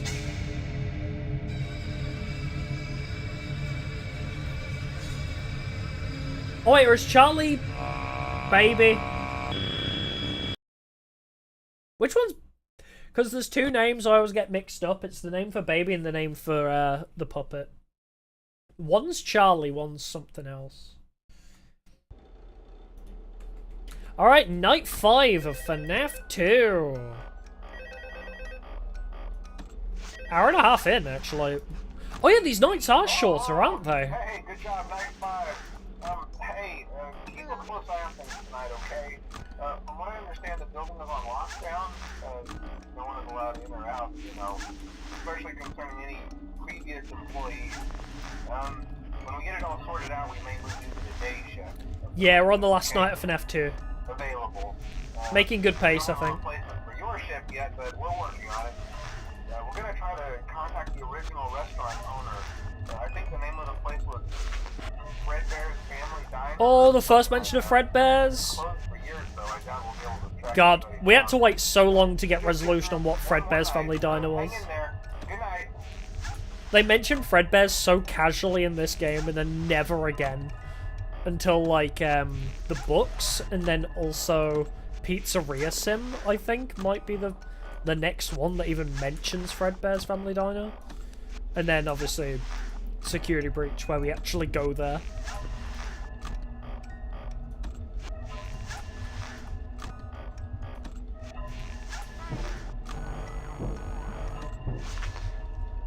Wait, why is my view fucked? Oh, because Mangle's moving into the room. That's why. That makes sense. I think there's only one challenge I haven't beaten on this game, and that's like the 1020 mode, or Golden Freddy mode. Yeah, so the diner that was like the beginning diner where the Springtrap suit and the Golden Freddy and Golden Bonnie suits originated from was called Fredbear's Family Diner. And that's where the first kids were murdered, I believe. I might be wrong in that. Maybe we need to watch like a lore in an hour. A watch-along of the entire FNAF lore at some point. Just to refresh my memory. But yeah, Fredbear's Family Diner is where Springy Boy came from. Oh, go away, Mangle. Stop it. But yeah, Fredbear's is the location we go to at the end of Security Breach and Ruin. Where it's like the underground place that the Pizzaplex was built on top of, pretty much.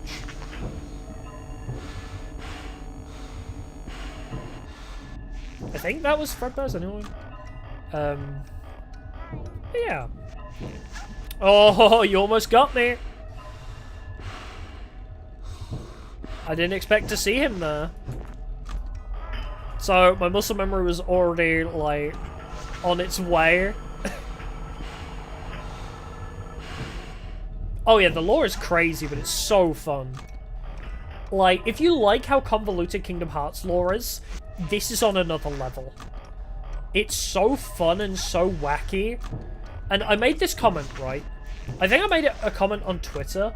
I replied to somebody's post saying, what's like a FNAF lore take? Like, what is your hot take on FNAF lore? And my hot take on FNAF lore was pretty much, you can say anything about, like, the lore, and if you say it with enough conviction, it sounds plausible. Like, the fact that Astralspiff made a video explaining how Mapbot is the ultimate overlord of the Pizzaplex and is actually controlling everything, including William Afton, and he backed it up with enough evidence to make it viable, is ridiculous. Oh shit. I meant to use the mask! It's what the point of the mask is. I tried to do the mask and I opened the tablet by accident. This is why we need hotkeys, guys. Don't know Kingdom Hearts much, just that it's Disney convoluted. Ah, yeah. FNAF is the most convoluted lore I've ever heard. Like, FNAF lore is actually so crazy, because they will give you a hint in, like, the weirdest place. It's like, this one story from this one book mentions an owl. Oh, I know where an owl appeared. And, like, that connects, like, the storyteller AI to FNAF World. Like, it's so crazy the leaps in logic you have to make with this series. Ugh.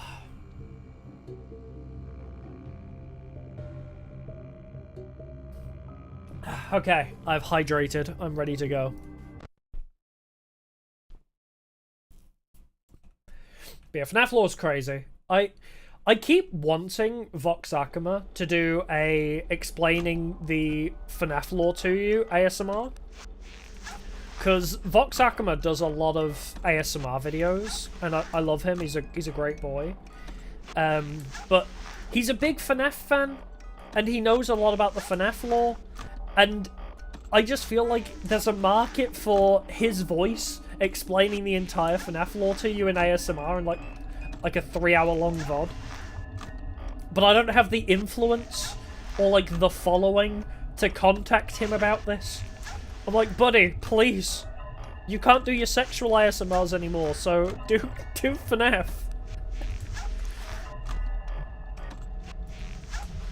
I would love Vox to just explain FNAF lore to me for 3 hours. So I feel like others would enjoy it too.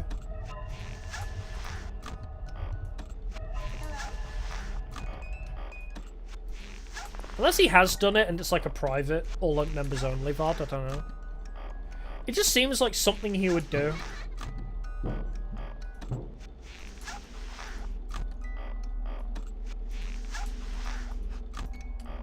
I may need to change my gamer stance so I have like a better like grip on my mouse. Because I keep accidentally opening the tablet instead of using the mask sometimes. And that's like fucked me up a couple times now. Almost did it again. You do really need to listen out though. Like, I heard him move in the vent. So I knew I should be expecting him. But sometimes I can move halfway in and then move back out. So that can like fake you out a little bit. Like, I heard 2 vent moves there. But like, nobody's coming yet, unless we're gonna get both Mangle and Balloon Boy at the same time. Oh, Chica. Where did you come from?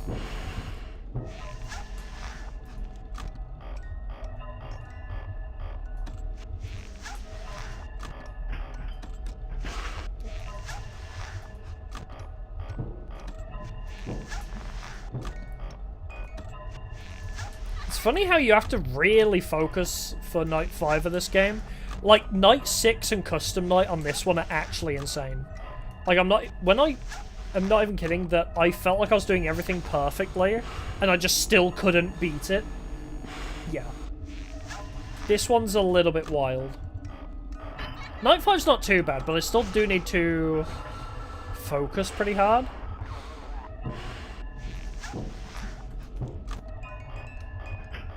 Like, as you notice, if I start talking about random shit too much, I'll, like, accidentally get balloon boyed.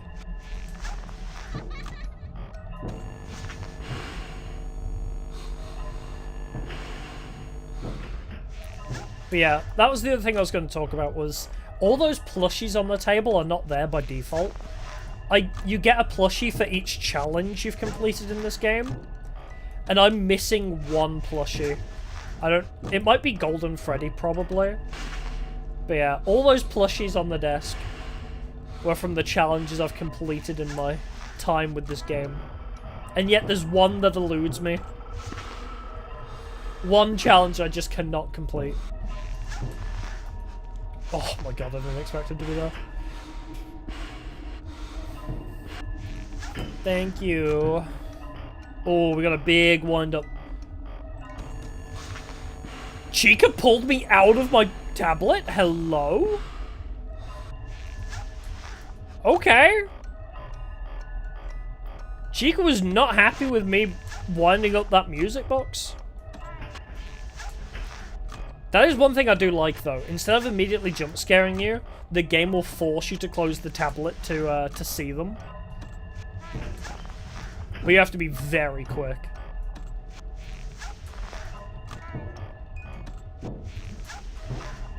Oh, tits. Well, I saw him, and before my brain could register that I saw him, I already opened the thing.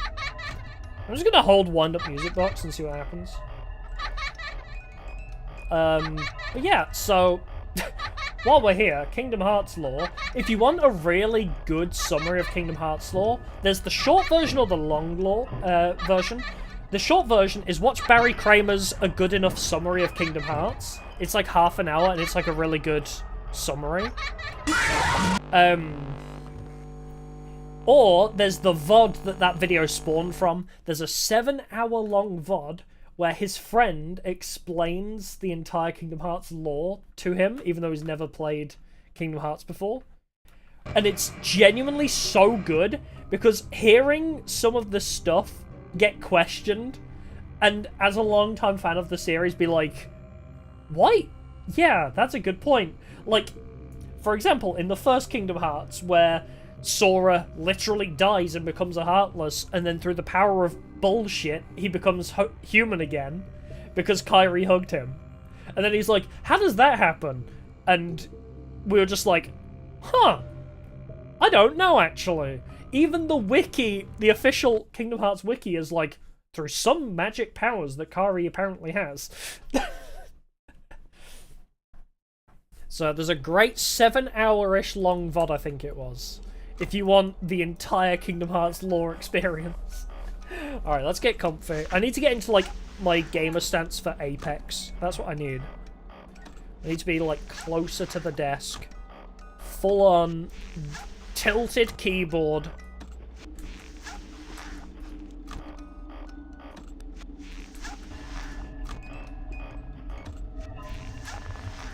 It is funny, though, because there's, like, those really long explanations of Kingdom Hearts lore, but then you can actually sum up FNAF lore really quickly. It's just a lot of the intricacies are way more convoluted.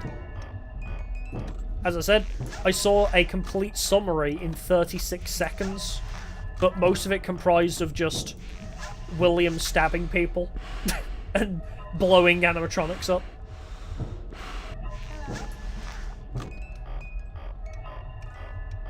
Great cartoon. Love it.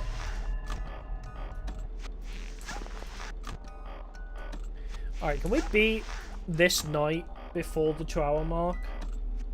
That would be ideal.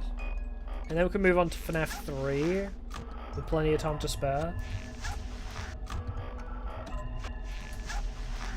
So far, we're pretty comfortable with FNAFs 1 and 2, right? It's just a case of I need to make sure I focus and don't mess up in silly places, is the main idea. Like, I need to, whenever I check the left vent, make sure that Balloon Boy's gone before I open the tablet. Because I'm just like instinctively checking it and immediately going to open the tablet.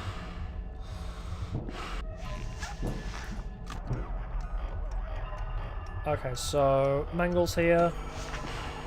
Oh, actually, this is good timing. Mangle should leave while Chica was leaving. That's good.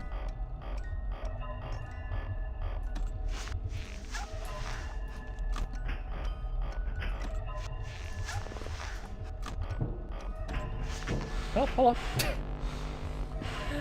Hello, motherfucker.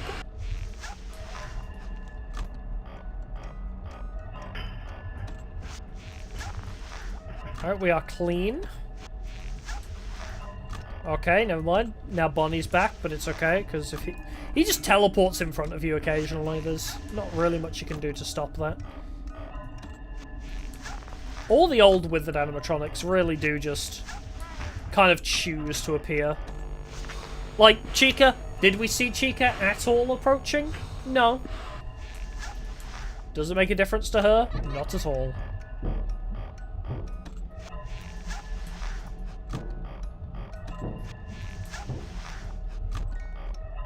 I hear so many vent noises.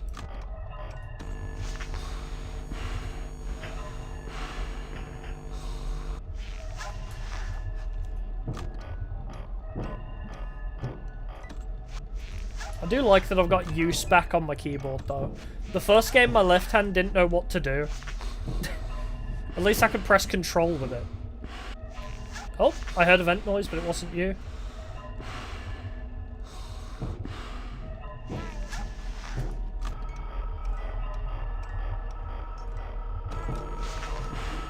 Okay, well that was helpful. He didn't just kill me.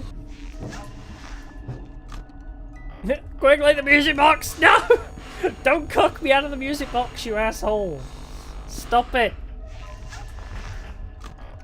Ah! Push! Push it! Okay, we're all good. We got the music box back up. You can't do that on 1020 mode though. You have to play it in like thirds. It's really annoying. Like if your music box is low, you have to struggle bus for a while. Because you don't get an opportunity to push it up.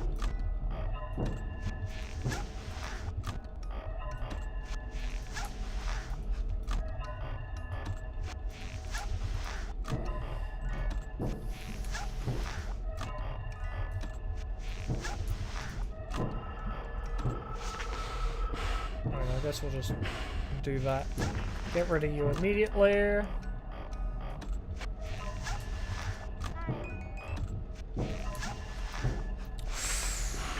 I heard the hi. Gotta go for a while? No worries. I'm sure we'll still be here. Hopefully not Slum Fnaf 2. Yes, you go deal with that.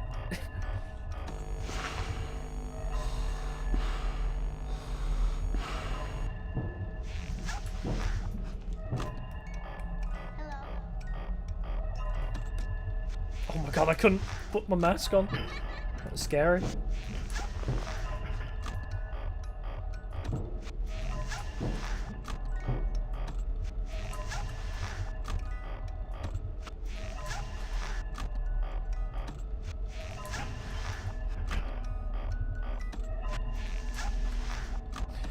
Fuck! How did I live? On night 5, how did I get away with that? Jeez. I'm not sure if I'm gonna get to the music box in time. Okay, we live. We push it. Push it to the limit. How am I actually getting away with this? This is so lucky. I pushed that so hard. No, it wouldn't open the mask. Do I die to that? Yeah, fuck. I threw my mouse down on it and it didn't trigger. Oh, come on, we were so close. I like put my mouse in the right place and it just didn't activate. Like I saw my mouse down here and it just didn't trigger. What the fuck? This is what I mean. We love hotkeys. Why can I not press S to do it? You know? I would love to be able to press the S key.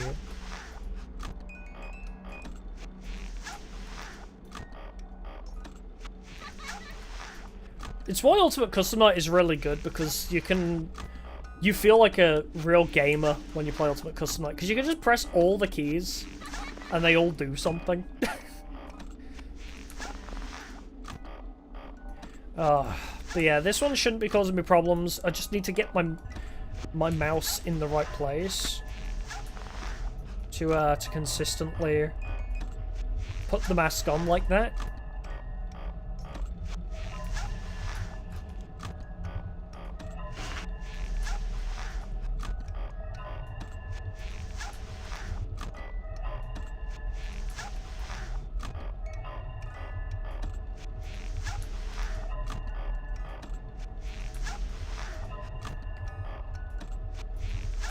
It's okay.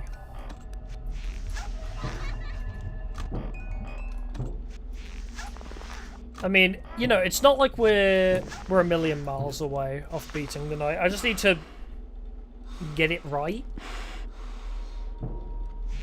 Pretty much, just not mess it up. Also, nose be itchy. I don't like how itchy my nose is while I'm trying to game.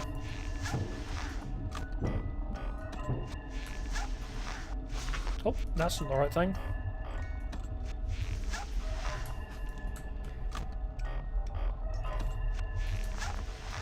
Alright, let's get back in the rhythm. Feel the rhythm, feel the rhyme. Get it up, it's FNAF time. Anybody remember the film Cool Runnings, or is that a bit too old for my demographic? It's scary to think about that.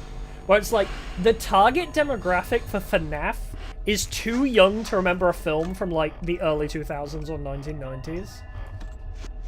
That's scary. If I make Cool Runnings references, like, maybe half my audience would get it, but like, definitely the ones who watch for FNAF only are definitely the younger generation. Oh my god, why is my mouse just like flicking off in places? It's like the sensitivity is super high for some reason. Like, I move my mouse slightly and it feels like it moves loads. I don't have mouse acceleration on. That would explain it. If mouse acceleration has turned itself back on. Oh, tits. Because I'm moving my mouse so quickly that if it's moving further than I expect it to because of it. I hate mouse acceleration. Who thought that was a good idea? I remember I played CSGO with mouse acceleration for years. And, like, you know when you just have that conversation with a friend randomly, or like see a random post online, where it's like, are you playing CSGO with these settings? And you're like, oh yeah, I am actually. Like, I have a 144Hz monitor that's running at 60Hz, and I'm using mouse acceleration. Well, don't do that, stupid. And then all of a sudden, everything feels so much better once you turn those off.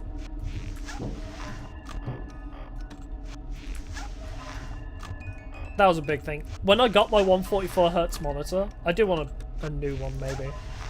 I want to go up to like 240 or whatever it is. Like, when I got my 144Hz monitor, I made sure to set it to use 144Hz. Because I don't remember who the streamer was. Was it Greek? Greek God X or whatever his name was? I don't think he's even around really anymore online. But I feel like I remember a clip from him back in the day where I just remember he was using this 144Hz monitor for like 3 years. And he wasn't actually using 144Hz.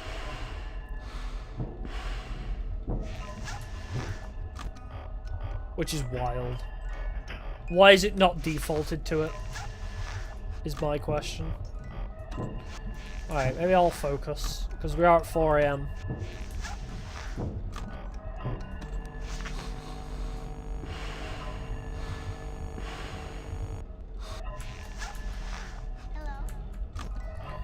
Was that hello you... like, getting in the... No, okay. I thought he'd, like, entered my office. In the split second I looked away.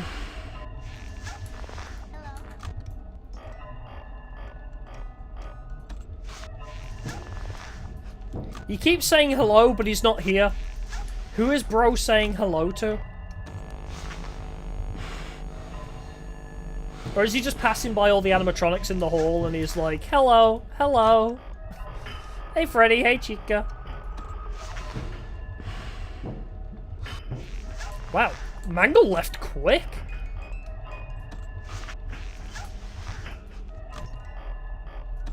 My nose is itchy again. Please cease. Eh.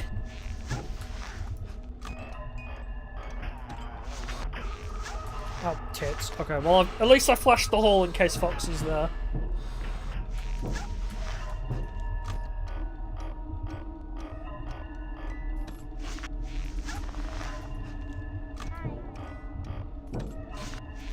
Oh, he is there.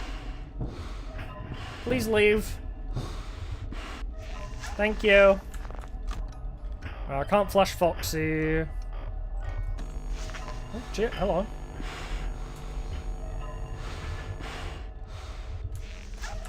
Alright, Foxy was lenient with us. I feel like I hadn't flashed him in a while. Bro, every time I put down the monitor now. No wonder this became a strat, was to just constantly be putting on the mask as soon as you leave the monitor. Because every time you do, somebody's there. No wonder this became the default. Hey! Okay.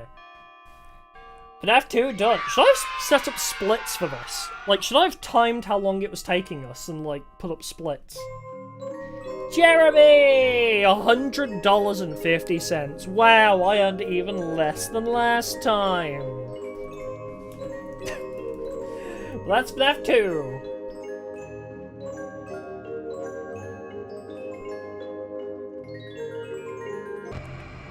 Demoted. Alright, well. On to Fnaf 3. Probably one of the easier ones. Oh, and I've frozen. Help! I'm trapped! Okay, we're fine.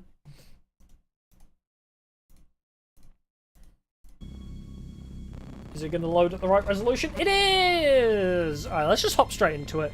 You know, because the first night actually has no danger. The first night is free.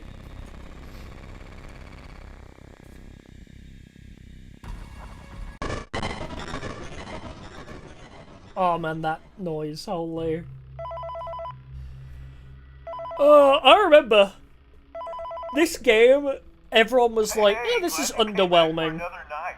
And then Fnaf 4 came out and everyone was like, oh no, we shouldn't have said anything. Fnaf 4 was actually terrifying. So, let me just update you real quick, then you can get to work.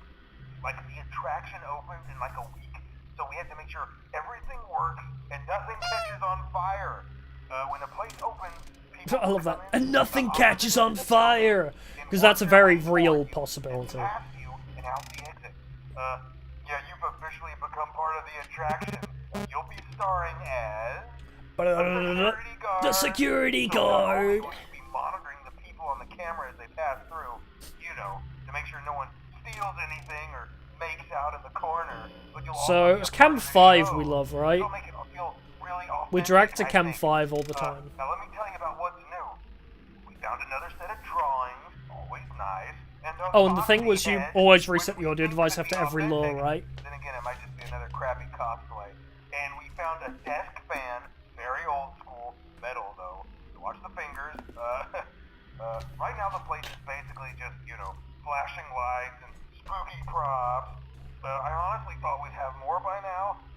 If we don't have something really cool by I'm just next gonna week, reboot all so because we I may can. have to suit you up in a furry suit and make you walk around saying, boo. But, you know, like I said, we're trying to track down a good lead right now. Some guy who helped design one of the buildings says it was like an extra room that got boarded up, or something like that. So The funniest we're gonna part take a about peek this and see what game we can find. series is if For now, this just get guy comfortable didn't with the new follow up on setup. this lead, You can check the everything security after cameras FNAF over 3 to your just right wouldn't with the exist. click of that blue button. You can toggle Will between would the still be hall trapped cams, behind the advanced wall cams. if it wasn't for this Then over guy. to your far left, you can flip up your maintenance panel. You know, use this to reboot any systems that may go offline. So many issues would have been avoided had we just left Will behind the wall. Had we just left him trapped there. Functional. Yeah, I wasn't joking about the fire. That's a real risk. The most important thing you want to watch for is the ventilation. Look, this place will give you the spooks, man. Oh right, I need to worry about the map toggle, don't I? So we close... Keep that air flowing. Okay, keep an eye on things. And Was we'll it try we to have close something cam new for you tomorrow 13? night. I forget which cam specifically we want to close. I think it was cam 13 by default, right? Because he'll start around here. Oh, right, so we want to close cam 14 immediately, right? So he doesn't speedrun kill us. That was the thing. And then we keep an eye on him around here. And then just keep dragging him back to cam 5 where possible. But this is the thing I do appreciate about this game is it actually gave the cameras a purpose. Because in both FNAF 1 and 2, you don't really use the cameras other than for, like, you know, FNAF 1, you flick it up to stop Freddy and Foxy. In FNAF 2, you flick it up just to do the music box. If it wasn't for the music box, you wouldn't even use the camera in FNAF 2. So the one thing I do appreciate about this game is you have to use the camera quite a lot. So, I like that. But I do think the gameplay loop is a bit slow and a bit boring. Why am I yawning so much? I'm dying of tired. But yeah. A bit boring, a bit slow. Jump scares aren't really jump scares. He just kind of appears in front of you. And that is what birthed FNAF 4. Because all the YouTubers who played FNAF 3 were like, wow, that jump scare wasn't very scary. And he said, oh, okay. You want scary jump scares? Okay. And then he gave us FNAF 4. And it's still the best FNAF game. I love that the series as a whole spawned off of spite. And, like, him, you know, saying, hey, fuck you for saying my designs are creepy, I'm gonna show you creepy. And then one of the best in the series, like, also comes from spite. Like, oh, FNAF 3 was underwhelming. Oh, you want scarier? Okay. Scott seems to work best under spite. And I love that. Hey man, okay, I have some awesome news for you. Wait, why have I got... I found some vintage audio training cassettes. Dude, these are like prehistoric. Hold on. I think in the extras, I still have the thing that shows where Springtrap is. Where is that option? I need to disable it. Oh! I had radar aggressive and no errors on. Yeah, let's not have those. For the first night, it makes literally no difference because it was a free night anyway. He's not even there. I didn't realize. That's hey man, funny. okay, I have some awesome news for you. Okay, First of all, I yeah. found some vintage audio training cassettes. Dude, these are like prehistoric. I think they were like training tapes for like other employees or something like that. So Oh, there! like, Oh, Jesus Christ, I could not see him. Like over the speakers as people walk through the attraction. Dude, that makes this feel legit, man. I'm gonna But I have even close better that. surprise for you. You're not gonna believe this. We Hello? found one. And then we'll just drag him to Cam 5. There he is. Actually, I'll try and drag him back to Cam 8 if I can. Some of this great audio that I found. Talk to you later, man. Hello? Welcome Hey, to Altfo Pizzeria, guy. performer/entertainer for Freddy Fazbear's Pizza. These tapes will provide you with much-needed information on how to handle, /climb into, /climb out of mascot costumes. Right now, So you're just gonna drag him back to Cam 8 or Cam 5, right? For the first 3 nights, Cam 8 is safer, but then once he, once the puppet appears, then we just want to play on Cam 5. No! Alright, I'm gonna play the audio there and just reboot all. Operate the mascots when they are in animatronic form. For ease of operation, the animatronics are set to turn and walk towards sound cues. This is an easy and hands-free approach to making sure the animatronics Wow, that takes a long time. Holy. Okay, still on Cam 8. He's vibing. Insert and turn firmly the hand crank provided by the manufacturer. Turning the crank will recoil and compress the animatronic parts around the sides of the suit, providing room to climb inside. Please make sure that spring locks are fastened tight to ensure the animatronic devices remain fixed. We will cover this in more detail in tomorrow's session. Remember to smile. No. With the face of pretty face. Come back. Naughty.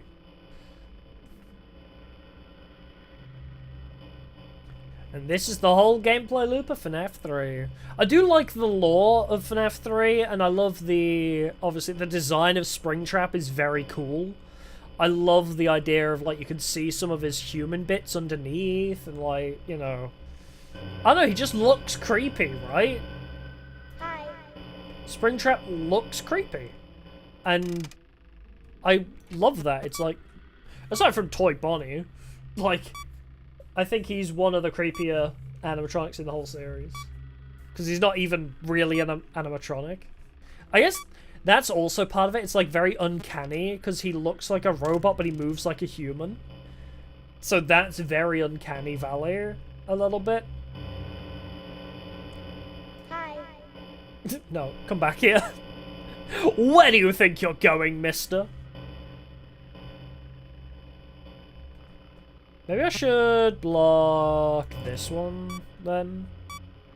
Because if we're dragging him to Cam 8, he can very quickly get into that vent. He can also very quickly get into Cam 9, but he'll probably end up just down here if he goes into that vent, right? Hey, welcome back. Alright, you're still chilling at the back there. Does he keep disappearing to Cam 9 when he does go? Hi. I genuinely can't tell. I'm kind of anxious about that. I'm gonna seal this vent instead.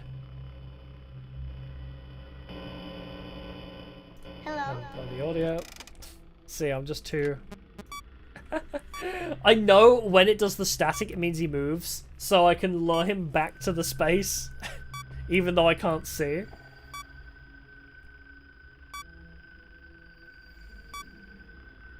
Come on, reboot.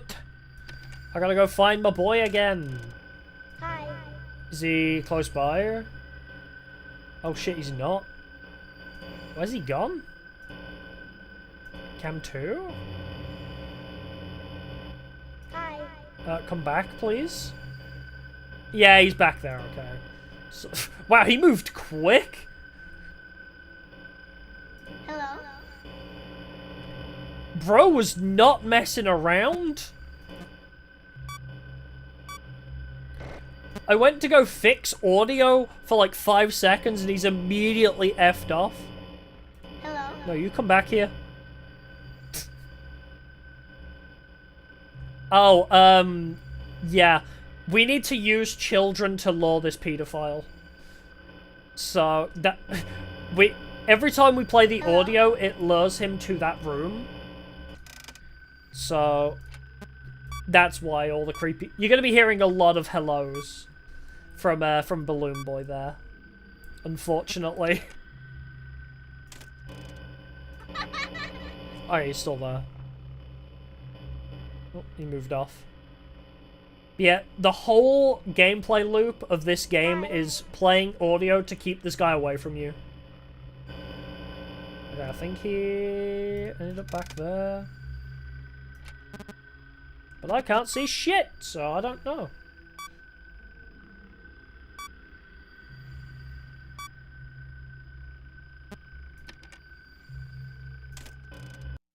Hey. The first real night completed. It has been a while since I played Fnaf 3 though, so it feels a little bit weird. Especially when you come off straight off the back of Fnaf 2, right? Straight off the back of Fnaf 2, Fnaf 3 feels very strange.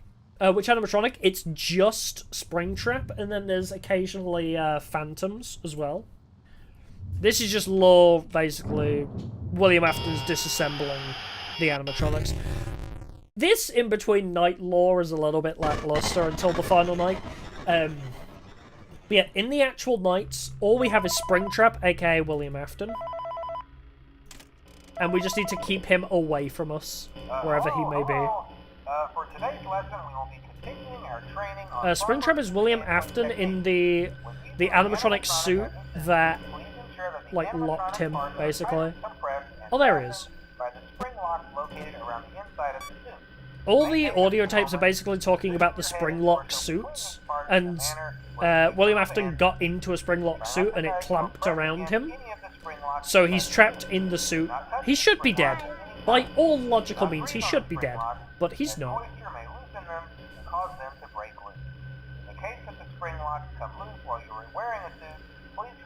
I guess we'll stick to Cam 5. We might as well. As always, if there is ever an emergency, please go to the designated safe room.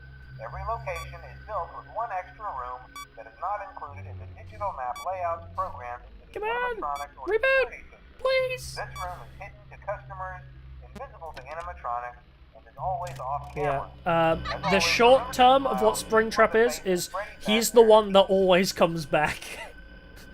He's the too angry to die man in fursuit form.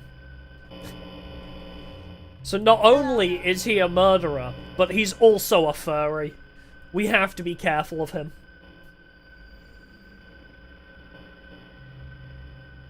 Yeah, pretty much, yeah. That's exactly it. He's like, ooh, children! So we have to use the children voices. There's a great animation explaining how FNAF 3 works. That's really funny, actually. Where it's basically got Michael sitting in a room, and William pokes his head around the door, and he's like, "Hey, Michael, how's it going?" And then he's just constantly like spamming like children's audio in different rooms. He's like, "Hold on, I'll be back." Hi. Yeah. There's a lot of great fan-made stuff for this series. Yeah, he is a creep. I don't even remember why he kills children. Is it vengeance? Is it...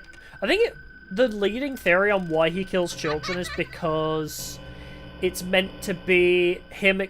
He's killing kids to experiment on them in order to try and bring his own child back? Or something like that? It's something to that extent. He lost a kid, or two, or three, and so he's killing other children to try and find the technology for bringing them back to life. Putting them back together, in his own words. Because he's a little bit psychotic. Hi. Wait, did he not listen to my audio lore? Oh shit, where's... No, there he is! Get back here! Hi. Okay, good. Oh, there he is! Just above my head. Oh, and my camera's gone now too, great. God, this equipment sucks! Even in the future, nothing works!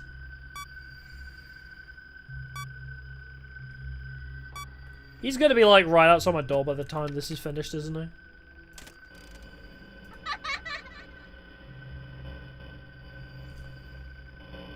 Yeah, he has a villain origin story. It's not a very good one. He just likes to kill kids. Where has he actually... Well... Hello, Balloon Boy. I forgot that's how you trigger. Ah, I saw him run in! Hold on. Excuse me, sir. I must try and lure you back over here if I can. Did he get lured or not? He's like not getting lured at all. Hi. Bruh. Lure, damn you.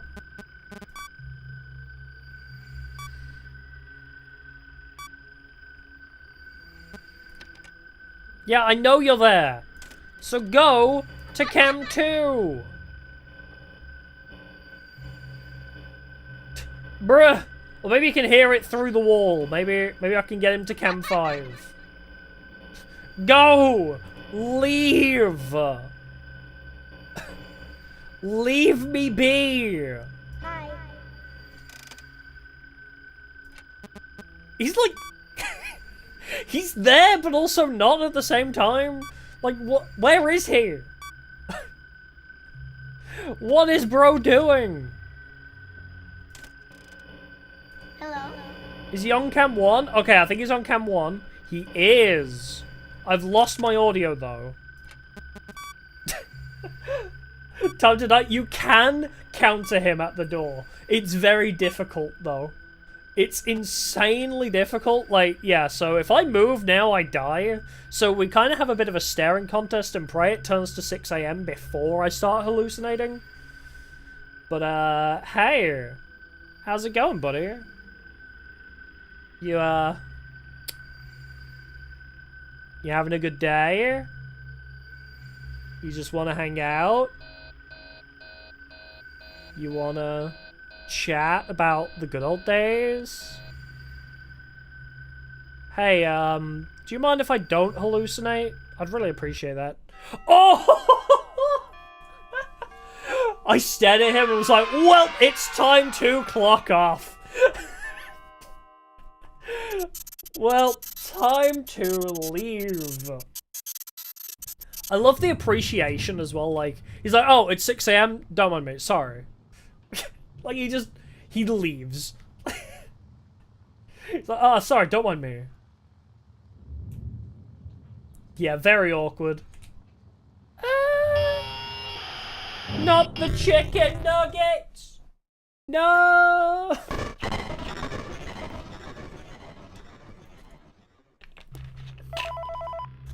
Alright!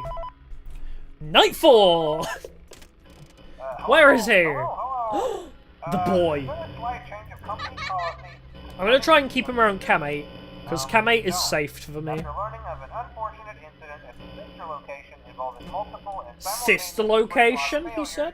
The company has deemed the suit temporarily unfit for employees. Safety is top priority at Freddy Fazbear's Pizza, which is why the classic suits are being retired to an appropriate location while being looked at by our technicians. I'm just gonna keep an eye on him. Until replacements arrive, you will be expected to wear the temporary costumes provided. Oh, yeah, the chicken is highly unlikely chicken. It might be like 10% chicken at best. I repeat, the classic suits are not to be touched, activated, or worn. Yeah. That being said, I mean, if you want a good example of how much they cut corners, in Security Breach you can find a message log that basically says that the customers are suspecting that they're reusing old pizza. Hello. And like oh, he's here. Like you can find that audio log and it says basically they think they're reusing old pizza. And just like cutting like any slices and like putting them all in a box together. It's so silly.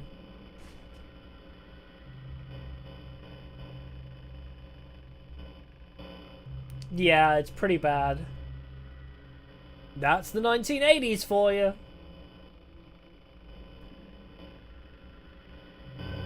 Alright, so he's moved, and we audio again.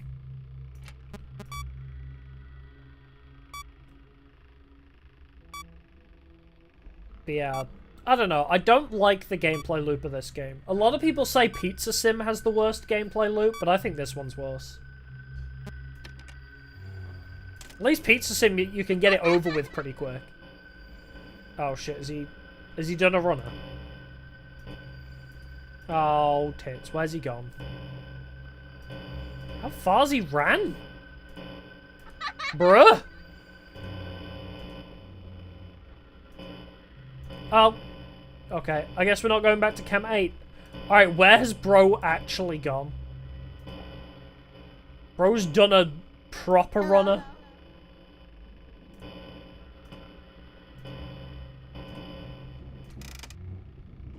Oh, he's in one of the freaking vents.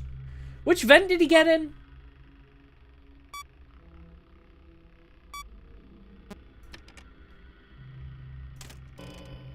Oh, and now I've got a video error too. I'm just gonna play the audio on 5. I hear you in a vent, but I have no idea where. My camera died at the worst time. Yeah, he's right there, okay. Shall we try the thing we did last time?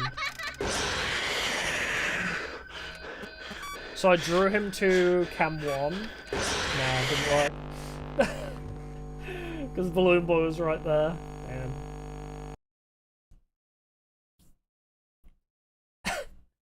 Holatory dance on repeat. We need Chica to do the Holatory dance. Good song though. I fully respect your roommates for that one. And where has he spawned? Like genuinely, where has he actually spawned? I cannot see him anywhere. Am I crazy? What? Where is he? Oh!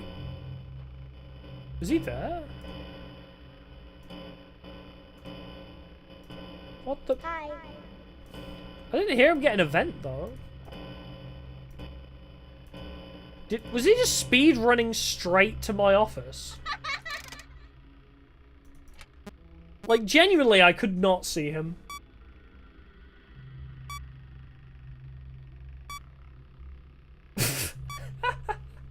I love that. Hates VTubers. Gets VTuber songed.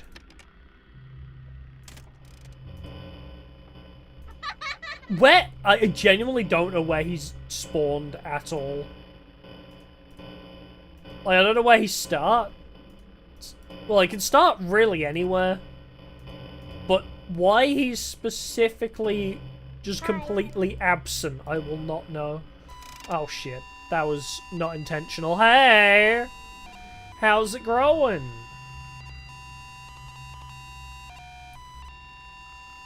You should put on Mume's new song, simply titled Mume. See how that affects him. Well, thank you for that. Just gonna pass out. I'm redoing my vents, don't worry. Oh, he's on cam 8! What? He just went on a full, like, went on a full road trip. Like, and now he's disappeared even though I audioed. Okay, great. He didn't listen to my audio. Yeah, who needs air, honestly? The birds are dancing. Even though one of them isn't actually a bird. She was just gaslit into thinking she was a bird. That's the best part of Hollow lore that I know. Is Subaru wasn't even a bird. She's not a duck. Just everyone gaslit her into... Like, everyone called her a duck so much, she's now embraced it. The best piece of Hollow Live lore ever. Oh, he's gone on another mission? Where has he disappeared to? Oh, he's on cam 5 again. Okay. Let me just close this. Refresh my audio equipment. I must update my audio equipment. I've updated my audio equipment. Reloads gun. If anybody hasn't seen the Shadow the Hedgehog fan dub, like improv fan dub, I highly recommend it. Ventilation error. I'm gonna drag him back there. In the meantime, then. Wait, did he move as I used it? Or did he actually move to it? Oh, balls. I wonder if he actually moved before he got lured.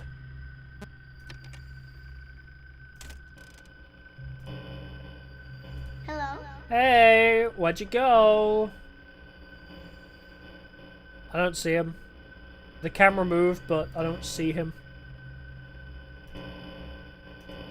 Okay, we're not checking that camera then. Hello? Come back, you piece of shit. There we go. Okay. So now we drag him back to Camp 5. Hello? What? Okay, sure.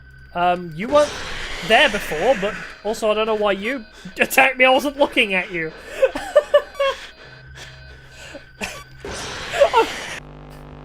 Okay, so he was in two places at once.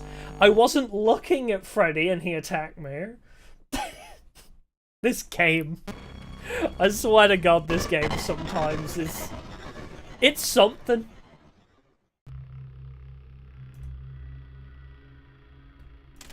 Truly is a game of all time, I swear. Okay, so lure to 8 immediately. Because wherever he spawns, he can be drawn to 8 from there. So we'll play 8 until Marion appears, and then we'll draw to 5.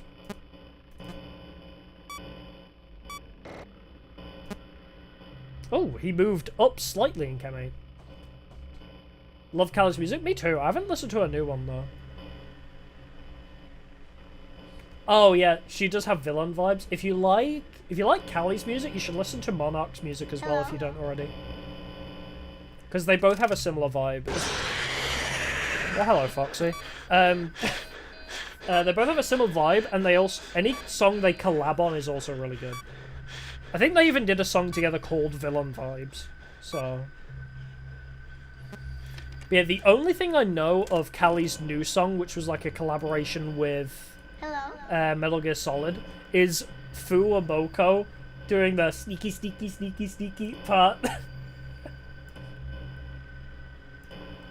Bro is all over the place. Oh, I don't like that.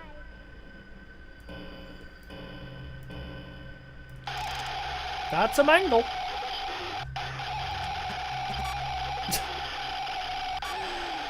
Where did he go? This game is like difficult in like an infuriating way. Because you genuinely can't tell where he disappears to. Like, his pathing is so random at times. Like, he won't just come straight for your office. He'll, like, take weird detours. Hello? Like, bro, I don't know where you are. I'm just gonna try and lure to Camp 5 again before I, reboot. Why did Chica attack me? I wasn't looking at her camera! Why, Chica? I wasn't looking at you! Alright, where is he? Should I drag to 2? Try and figure out where he is? I don't see him anywhere?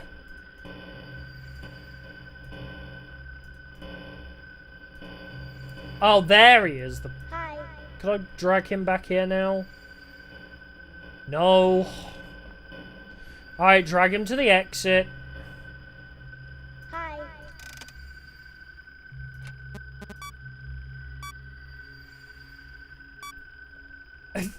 Wanna go find the song? Yeah, try and find for oh well, I'm pretty much dead. Oh hey. He won't attack me if I'm just here. If I'm like, oh no, he won't. Yeah, all I've heard is Fumoko going sneaky, neaky, neaky, neaky, neaky. I've not heard any of the rest of the song. So, this game is fine and pretty easy and slow and boring. If you can find him, sometimes he just goes on a mission and you can never find him. Until he just runs straight through all the audio laws and into your office. Like, it does feel like sometimes he ignores audio laws, which makes it very difficult. Like, if he should be lured away and he just doesn't.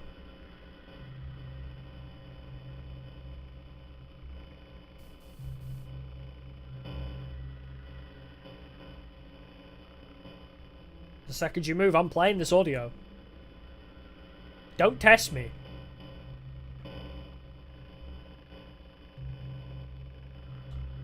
So he's still there. There he goes. So now he moves. And we play the audio.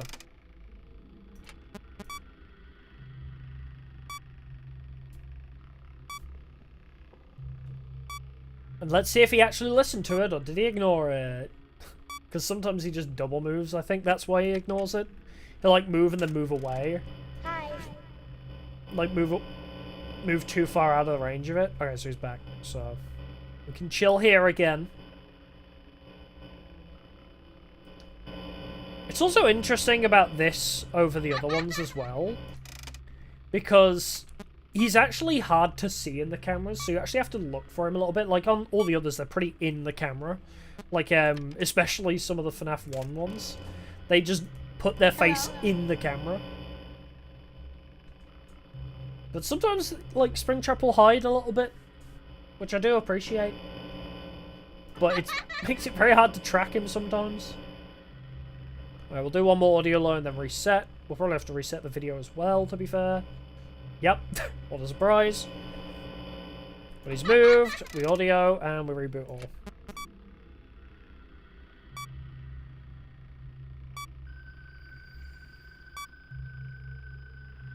But does he move like 10,000 times in the time we do this? Probably. Hello. Oh, okay, he's still vibing. He is still A-okay. Hello. He's run away again. No, you stay right there. I will not tolerate you moving. Damn it. Hi. Stay! Jeez.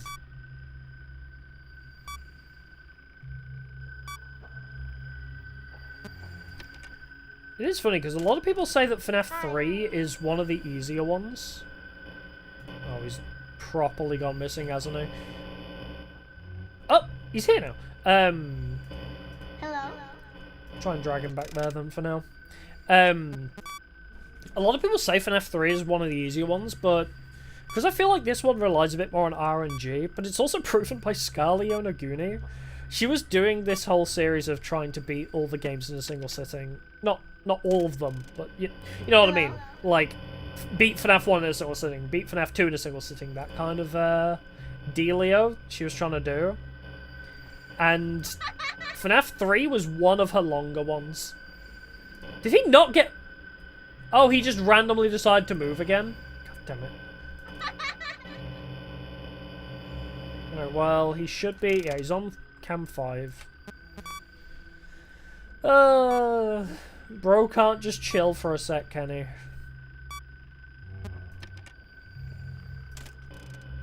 Hello. Could you come back to cam 5, please? Has he already double moved? Oh my god, where has he gone? Come back to cam 2.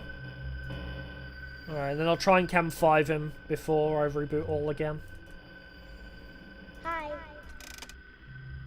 That was something. I just think the concept of the fact that Callie has an official collab with Metal Gear Solid is kind of cool. I would have expected Pomu, though.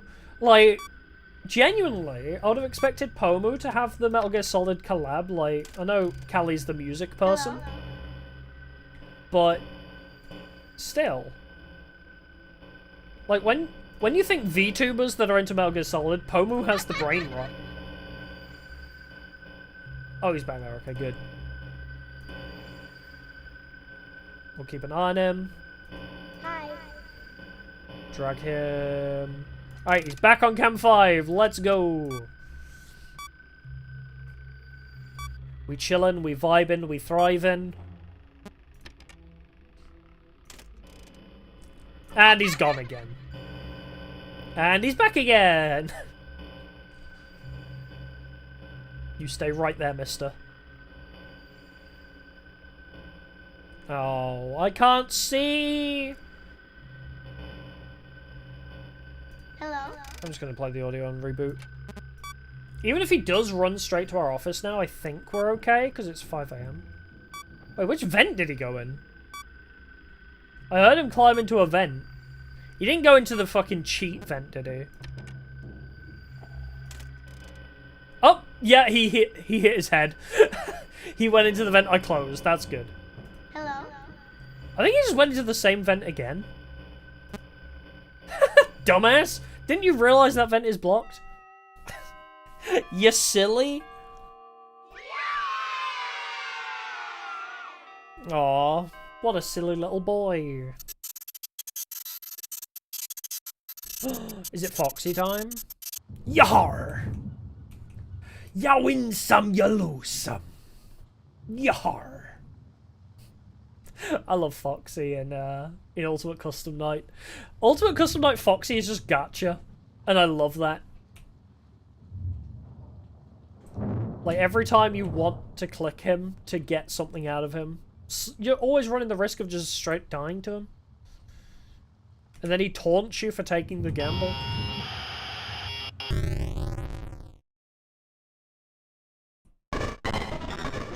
Alright, 5th night of Fnaf 3. Almost there! We're almost there. Hello? This is just a reminder of company policy. Need to drag him to Cam 8. Safe room is reserved for equipment and or other property not being currently used and as a backup safety location. Alright, so when he moves... Not a break room. Should not be considered a place for employees to hide and So or he moved congregate. away, we dragged him And back. under no I need to circumstance close should a customer ever be taken event into this 5. room and out of the main show area. Management has also been made aware that the Spring Bonnie animatronic has been noticeably moved. Would like to remind employees that this I think he double moved. I'm going gonna play audio on 5, just so I know where he is. If we can figure out where he is, he should be on Cam 5 still. Whether he's immediately moved out of there, I don't know. It would kind of be troll if he did immediately move out of there. But hey, this is this is that game. So, oh yeah. You, stay here. Stay. Fuck. Hi. You only get 2 uses of the audio device before it crashes as well. Okay, still there. I'm actually going to try and drag him back to Cam 8, just for a little bit of extra time. I'll do the same thing I usually do, where if we see Nightmare on, we'll... Oh, no, it's just Marionette, isn't it? If we see Marionette, we'll drag him only to Cam 5 instead, but... For now, until we've seen Marionette, we'll keep him on Cam 8.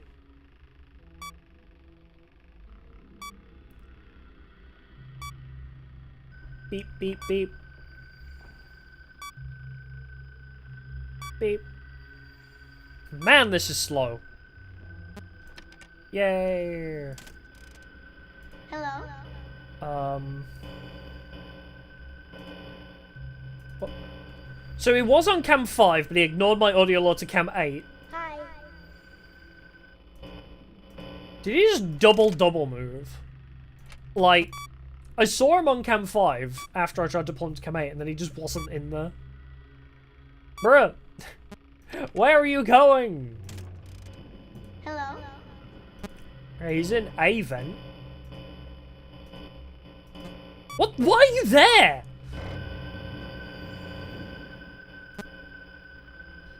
Hi. Oh, you... Yeah, he got through the vent before I could seal it. Why did he go that way? Okay, so... We'll do a quick show of his pathing, right?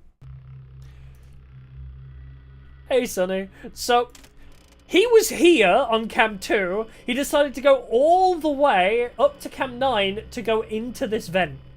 Why did he jump from there to there? What purpose? Hi. Oh, you're here. I didn't expect you to be here. Hi. And the second you move, you get dragged back, and then we reboot all. He moves so unpredictably at times. It's crazy.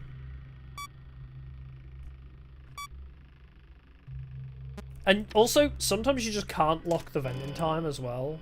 Hello. Which is a bit sad. Alright, so he's here. Let's close the... Did he move the second I swapped my camera? No, he didn't. Okay. So now cam 5 is locked. The second you move, I'm audioing you back here. You bitch.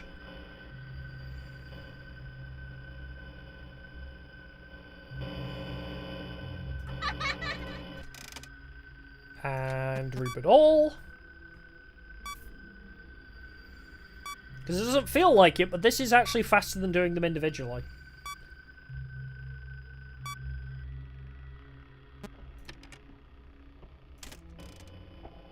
Hi. Oh, he's still on cam 8? Oh, shit, nice. I didn't expect that. Hi. You get back there. You stay on cam 8.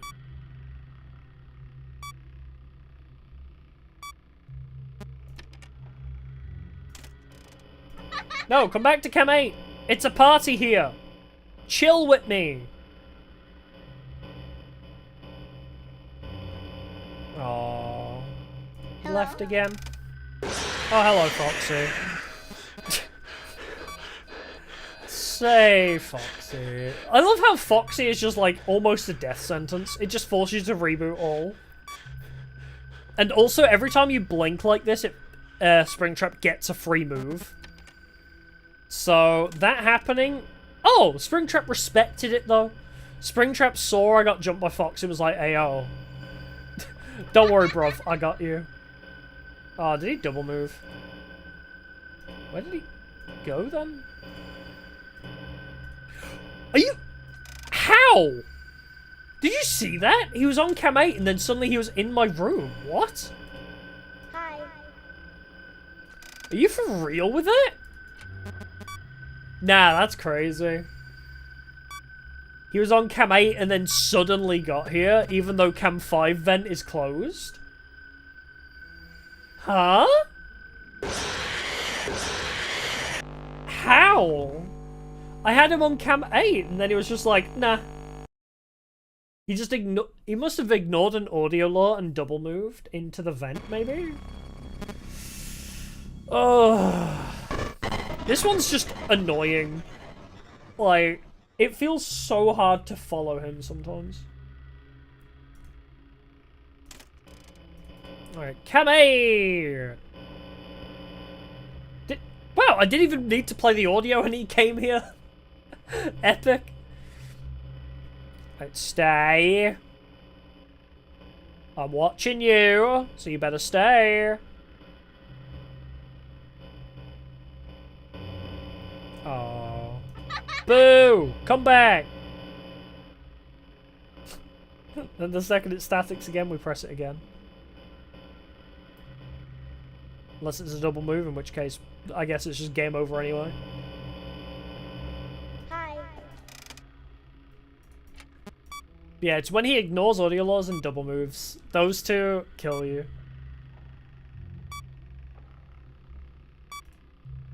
Oh my god, please. Hurry it up! Please! Very good. Where he at, though? Alright. Found him! He's still here. Don't worry, guys. I found the boy. And there he goes again. Come back! Oh, he ignored it. He ignored the law. God damn it. I guess every time I use a single audio law, I'll go and refresh. In case he does ignore it. So I can try again. Oh, he's on cam 5? Alright. Try and drag him back. Is he? He's not listening to it at all. That's crazy.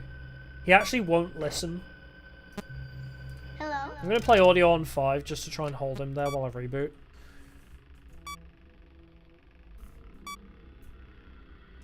Bro actually won't listen to my audio laws on 8 anymore. So sad. That vent is blocked now. Oh, he's here again. Unless resetting ventilation unlocks them. I don't remember it doing that, though. Freddy just ambling in the background. Hello. Yeah, you're in that vent. Okay. Actually, while you're fucking around there, I'm just gonna reboot. While you're fucking around in the vents that you can't get through. And if you do somehow get through it, I'm gonna question the integrity of this game. I haven't heard another vent, though. Okay, so there's his other vent. So he's out of vent 5 now. Game glitches. I don't know if it's a glitch. Did he? Oh, we went back in the vent. Okay. Let's keep an eye on him. So yeah, he's back here now. Yeah, I don't know if it's a glitch. I know in VR Help Wanted we saw 2 spring traps. Hi. So that was always fun. Like, you could have one in front of your window and one on cam 9 still. So that was just a bit troll because he could attack you while also still being nowhere near your office. So there was always that. I don't know if that was exclusive to VR or whether it was in this game as well. Like the Phantom Springtrap. Alright, which vent did he go into? Not that one. What? What vent did he go in then? I heard a vent and he just apparently wasn't in there. Okay.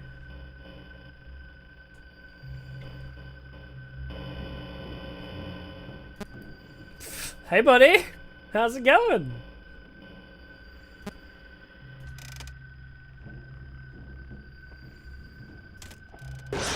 What? Are you serious? Why did Freddy attack me? I wasn't even looking at him, I was just passing by. Oh, is that just death?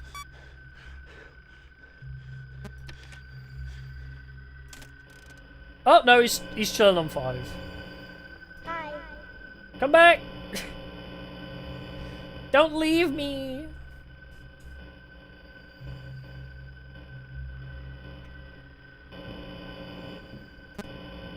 Is he in the vent? Yeah, he is.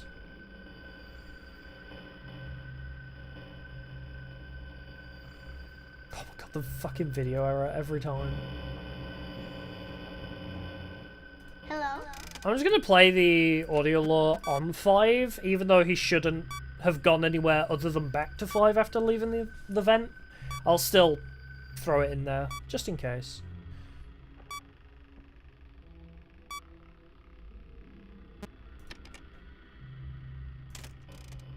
Hello. Throw the audio lore on 5, so we can... Yeah, okay, so...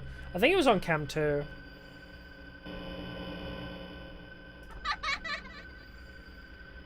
Did he just ignore me? I think he actually just ignored my audio lore again. Or did he go into the vent and I didn't hear it? No. Hello. Right. Well, I can't see shit. But if I keep staring at the left, he can't kill me. We should have enough time, right? As long as he doesn't... Yay! Okay. Night 5 of Fnaf 3 done. We're making it about a pace of a game an hour at this current rate. So that's alright.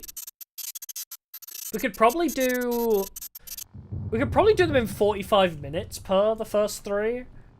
Like that's probably the fastest. Like the FNAF 1 we did in about 45 minutes. FNAF 2 took us about an hour, and FNAF 3 took us about an hour, maybe. Actually, no, a bit less. It's not taking us too long. Oh yeah, I forgot we have to do this. Get in the suit! Get in the suit, Shinji! I mean William. Get in the suit! Oh, you think you're so clever, don't you? Ego boom. Oh, that looks painful. Ooh. Ouch. That's yikes, buddy. Deserved. The end.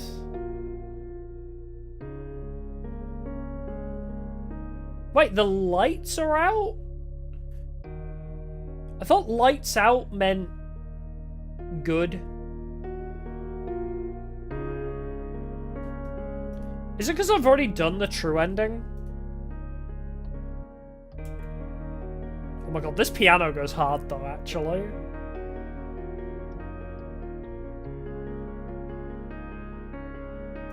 This piano actually slaps.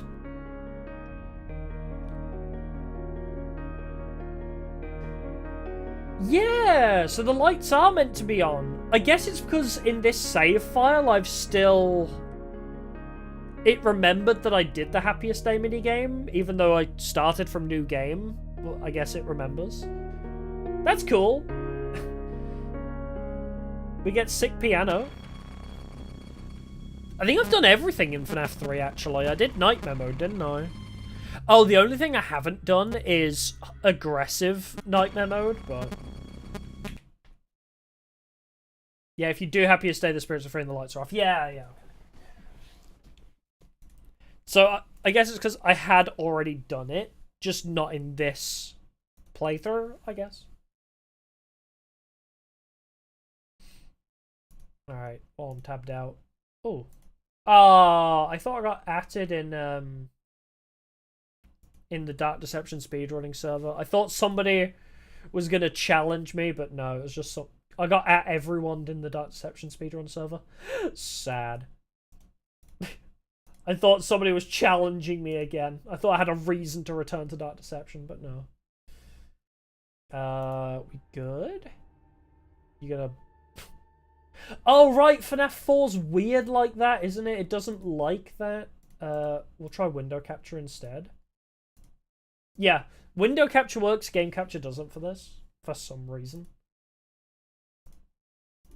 Alright, FNAF 4. 5 days till the party. I actually do kind of need to pee and, like, have a drink. But also, we only have 5 nights left. What did you do this time? He locked you in your room again. Don't be scared, I'm here with you. Alright, let's get jump scared by bro. Oh, never mind, I guess that doesn't happen yet.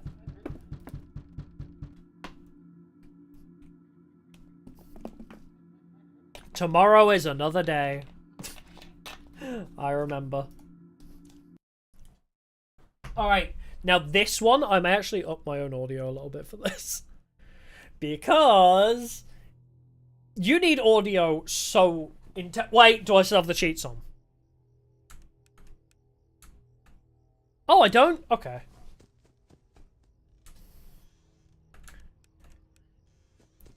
This is the most fun FNAF game, I would say.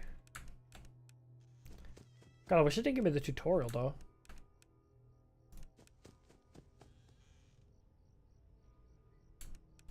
Oh, I can hide tips? Oh, awesome.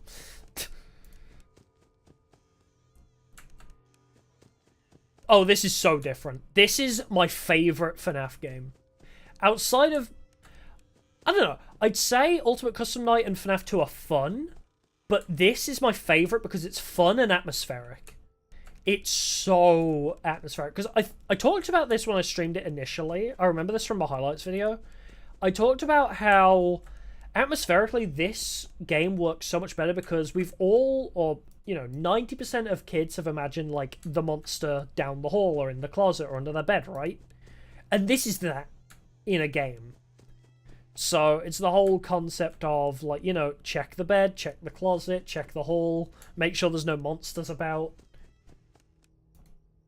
That's what this game is. So it comes from a very real place, I guess. Although, so, there is some lore to go along with this one that we only learned in the past couple of months.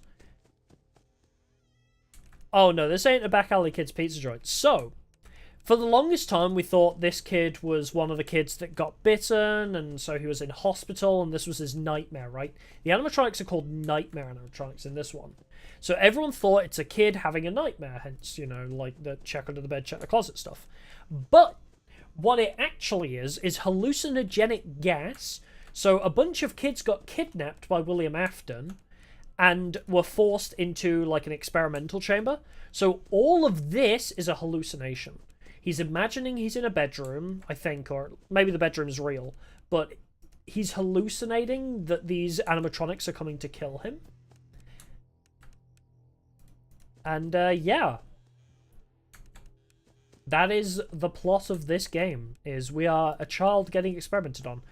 And if we were doing the secret ending of Sister Location, you would see William Afton's observation zone.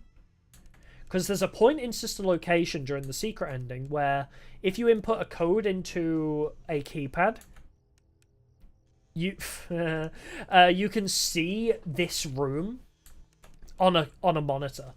So you can see like the Fnaf 4 rooms being monitored in Sister Location, which essentially means Sister Location is near to or underneath this house, or, you know, another room in... Because now we know this is all an experimental facility, hence the map being so weird. Thought this was Gregory? Nah, just another child.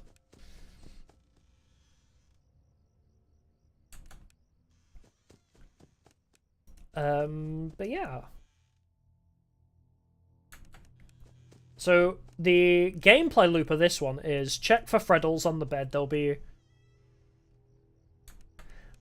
little bears on the bed you have to keep an eye on. Foxy sometimes appears in the closet. But you'll hear that. You'll hear when Foxy enters the closet. And there they are. You have to listen out for breathing at the door. Because you see them at the end of the hall sometimes, but other times they can be right outside your door. But it has a lot of parallels to Fnaf 1, which I really like as well.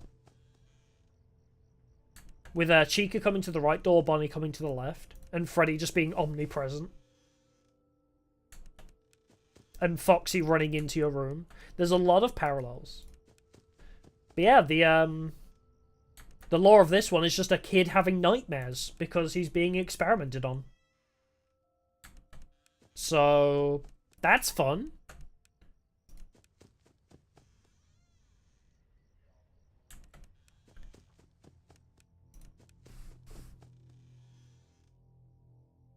It's probably the scariest because you actually have to really focus to listen for the sounds as well. Like that.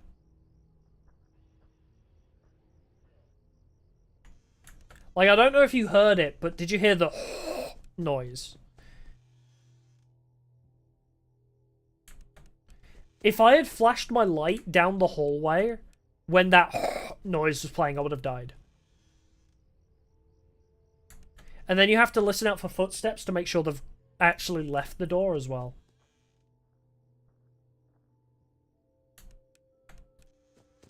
SARS is killing you? Yeah. This game is all about audio. This game is very heavily reliant on paying a lot of attention and listening very carefully. It's so scary at times. Because the problem, right, is when you do get jump scared, you're listening so intently for them to appear. So if you do get jump scared, you're really not prepared for it. Whereas in the other games, you can kind of expect the jump scares coming. Like, oh, you'll see them at the door, close the door. If you don't do it quick enough, you know they're coming. But in this one, it's a case of, oh, I'm safe. Flash the light, you die. It really... It does a lot of things differently in a good way. I really like this game. This whole... Like, the lore it gives you, the atmosphere, just everything. It's one of the best entries, if not the best entry. IMHO. You know he's hiding again. Who? Wait, shall we go check out our sister's room? She's dead. You won't stop until you find him. Elizabeth Afton. This is our sister who becomes a baby. She inherits the baby animatronic. Who we'll see tomorrow. Over there.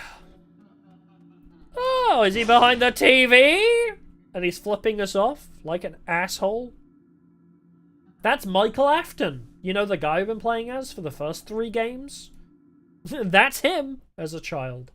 Not the crying child. The crying child is Afton's, Michael's brother. The asshole brother is Michael, and he wants to set things right. Because he believes he's the reason for his brother's death. Okay.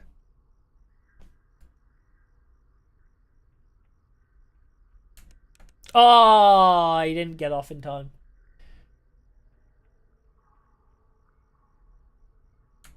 What?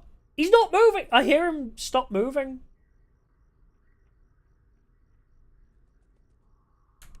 Okay, I have to wait for the running noise, I guess.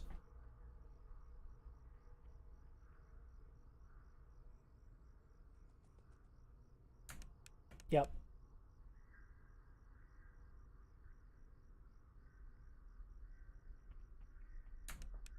Yep.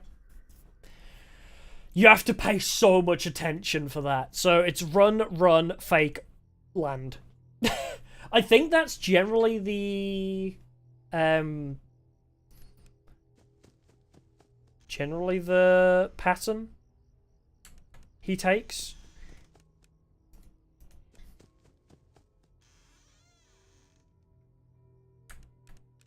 Gonna leave. No worries, thanks for stopping by, appreciate it.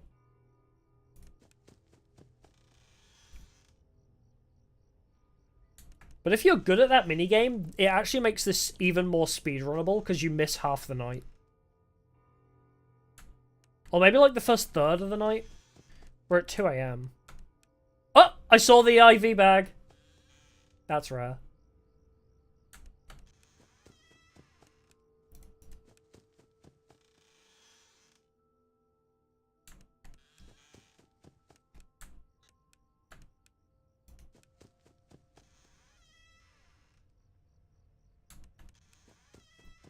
But yeah, only problem with Fnaf 4, I can't really talk. I can't really talk much while I play it because it's kind of difficult to listen and talk.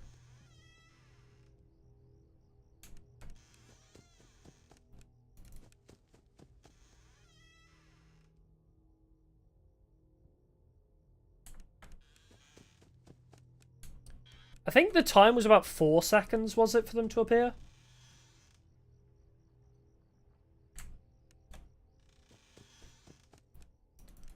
I think that was about right.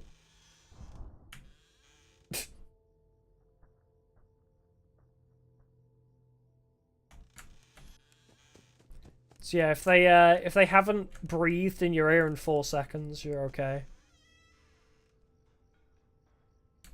Oh, so she's in the kitchen.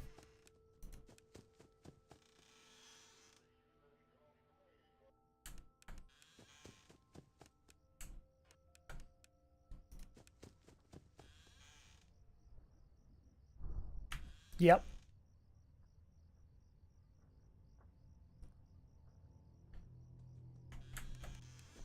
I actually heard Bonnie, I think, come to our door. Yep.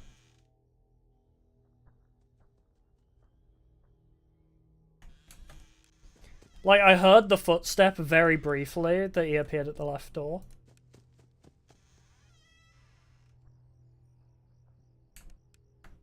It's weird because I can hear them move down the end of the hall, but it sounds like it's at the back of my headphones. It doesn't sound like they're down the hall from me, it sounds like they're behind me. Which kind of messes with me a little bit. Please leave.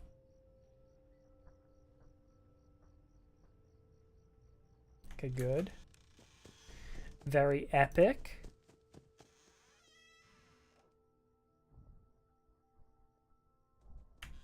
Oh, he is there, just very subtle.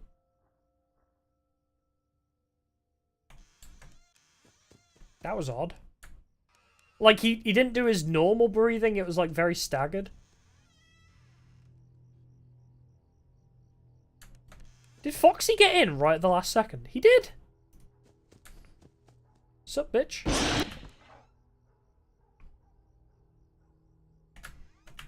Please stand up. Alright, good enough.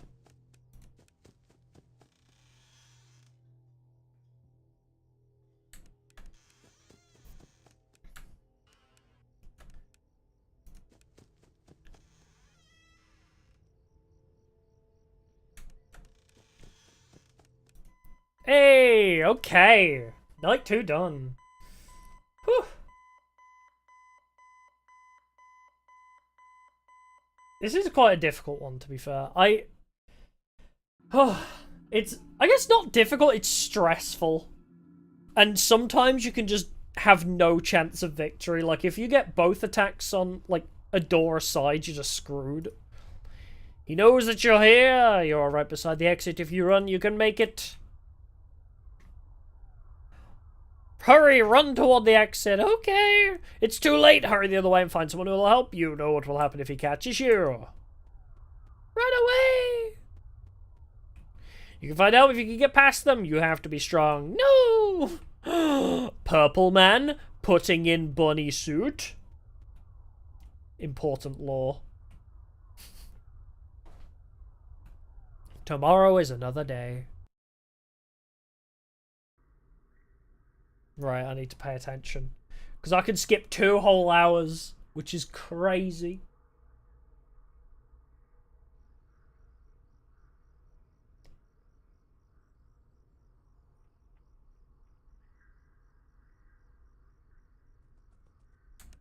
Okay, run 1.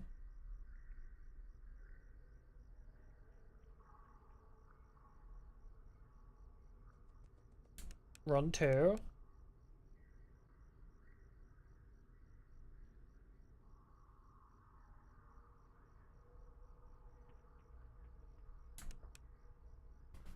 Boom. Bada bing, bada boom. Oh, I love that minigame. Alright, focus time. I think it was night 3 and night 4 I struggled with when I did this initially.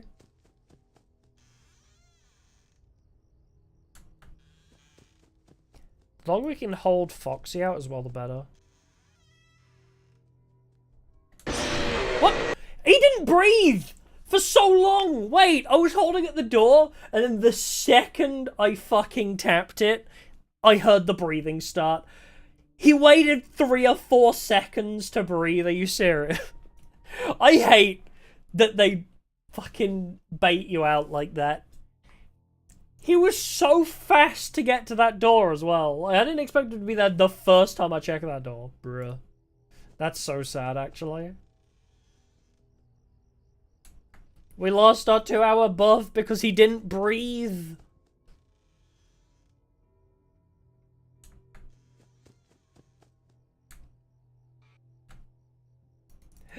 Bro, just breathe, Lamau. Did Foxy get in immediately? Are you serious? Oh my lord, dude. Night 3 is something, huh? Alright, well, it seems it's so early in the night. Let's get him back to plushie form.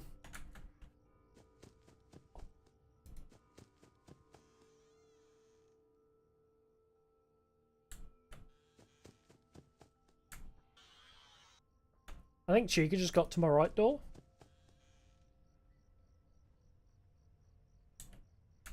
No? Okay. I hear Bonnie approaching. Bro, my lights are flashing so much. What the hell? Oh my god, I hear them moving around so much.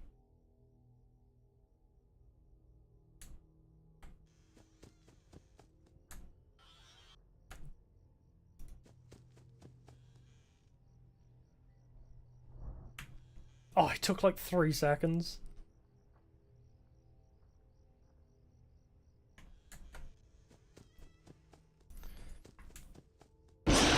No. Quiet, doggy. Please stand up. Okay, good enough.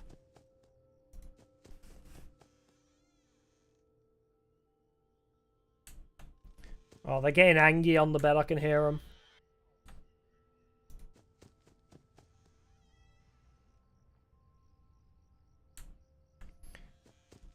Alright, so yeah, we just do a circle, basically. We just cycle around and that'll do it.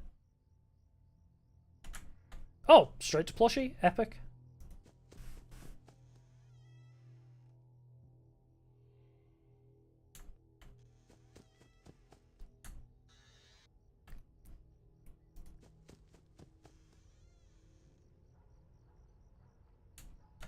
Finally got your fingerless gloves. Nice. I used to have some. I don't anymore.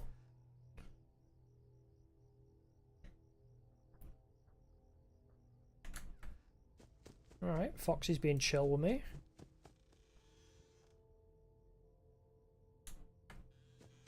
Cool. Is Chica gonna be on my ass immediately? Yep.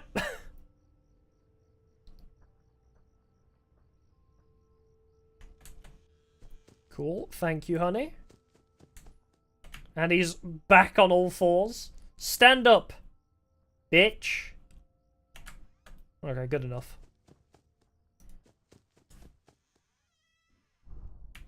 No. Oh, and sometimes Bonnie can do fake footsteps as well. I remember that. I remember Bonnie can sometimes give you footsteps and then not actually have left. Because he's super mean like that.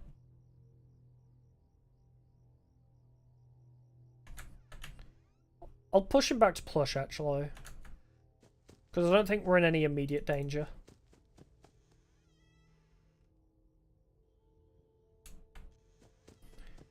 Yeah, I know, Freddles, I know.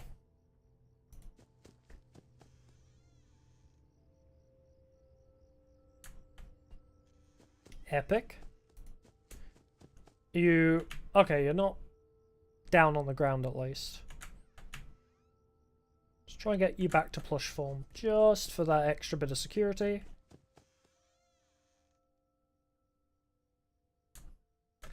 Alright, good. Bonnie's been pushed back. Hopefully Chica won't be by our door yet. Chica hasn't pushed again. So you can go back to plush. My camera's flashing like I'm in danger, but I don't know why. Unless it just does that from time to time.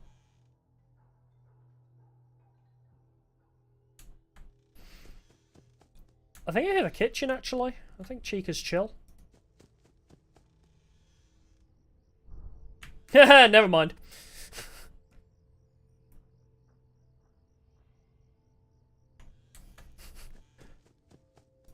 Don't know who was in the kitchen. Whether I'm just hearing things. Definitely not Chica in the Chica in the kitchen, though.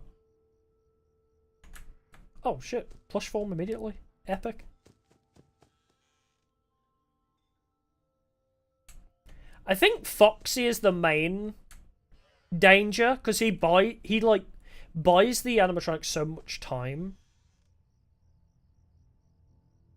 Like, with you having to check Foxy as well, he forces you to waste time here, and sometimes he just won't move after, like, the 5 seconds.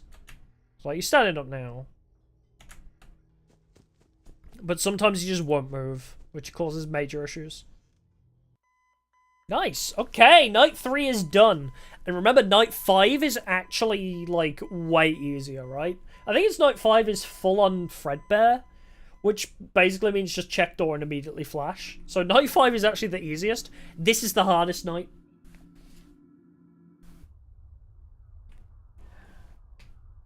Get up, child. We got a city to burn. Or a pizzeria to burn, in this case. He hates you. You have to get up. You can get out this time, but you have to hurry. Okay. Run! Hey, child. Just gonna ignore all the lore implications. Do-do-do, Balloon boy? Are you going to the party? Everyone... Hey, you have to go. It's your birthday. I didn't even try and talk to you. Bro just shouted at me to mock me. Be careful.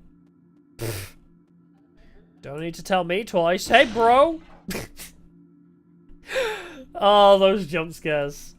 Tomorrow is another day. What an asshole. Michael is such a dick. Alright. Let's try again. Let's see, can we get an advance on night 4 and actually put it to use?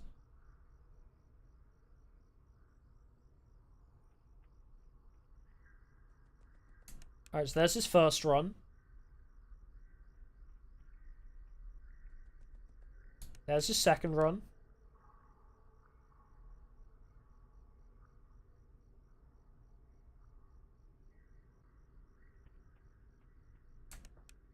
Oh, I'm so good at this minigame. It's run, flash, run, flash. Like, give him a half a second to a second of slow walk, and then flash.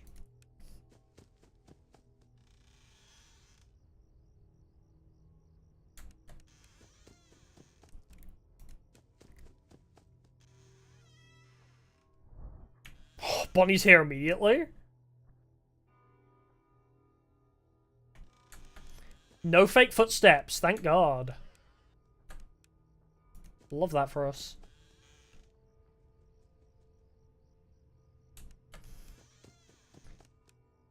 No Foxy. Okay, that's Bonnie pushback.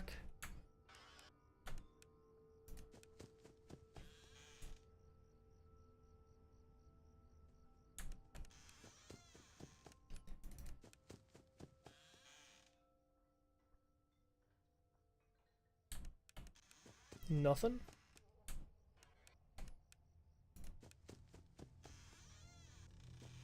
What? Why did it move me away from the door? The fuck?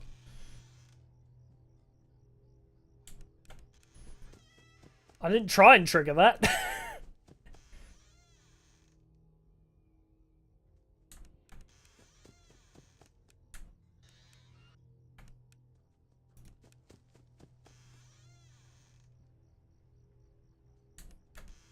Ah, the itchy nose is back.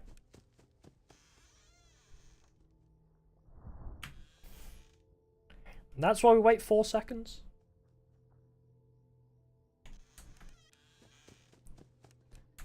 Because it seems to be about 4 seconds is like the sweet spot for them to start breathing. Sounds like Cheek's in the kitchen, so we're actually all good on that front.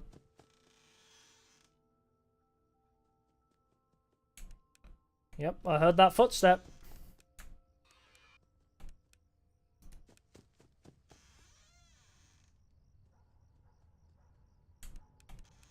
Oh, I heard a footstep. Must be on this side.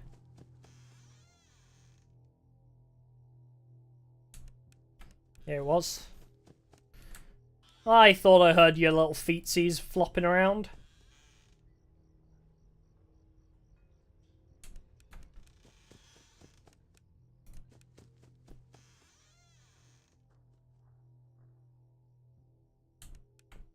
Okay.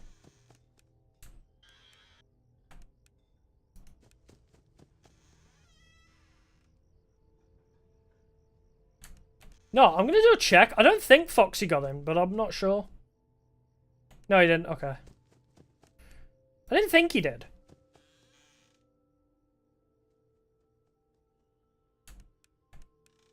I was just kind of paranoid that I'd missed the trigger.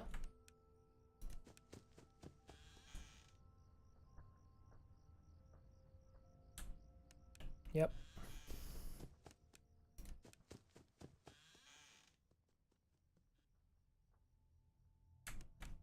I think that was Foxy got in, didn't he? Yeah. Let's do him now. Hate that jump scare. I don't know why, it's so in your face. Okay, we need to check Chica and then... Oh, he is being reluctant. Oh dear. That's bad for us. Okay, stand up is good enough. Yeah, I thought so.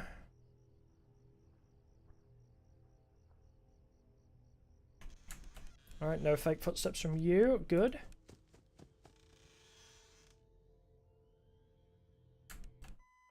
Hey! Night 4 first try. I mean, we did have the plush trap buff, but still.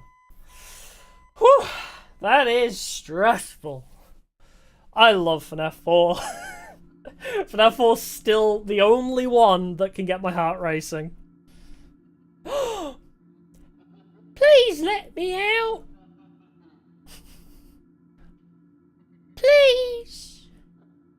I'm I'm just a helpless little boy. Please let me out. I've got chimneys to sweep. He is British. I guess this is a bit, even by this game's time period, it's a bit past the chimney sweep era.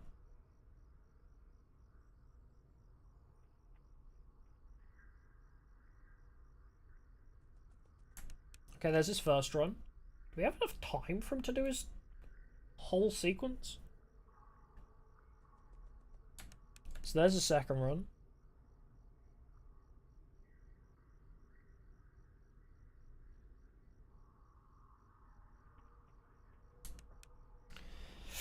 With 3 seconds to spare. Oh boy, so night 5 is Fredbear night, right? Or am I mistaken? So I'll just go to the door and check immediately, right?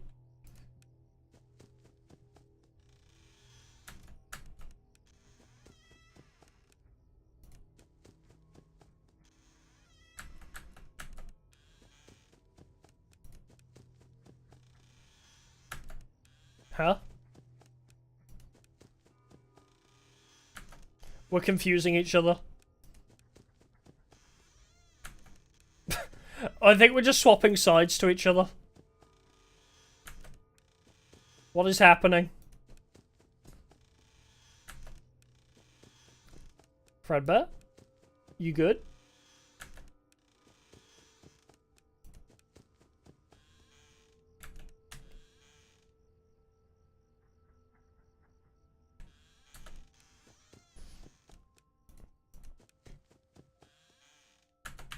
Yep. I don't think I need to flash again once he moves. Oh shit. Get back! He's not on the bed! Shit! Yep. I think he went to the left door. Or not. Ha!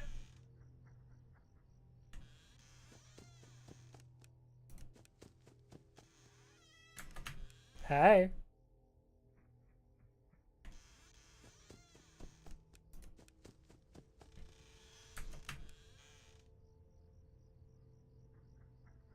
So he does his little footy steps, and then he's going to be over by this door.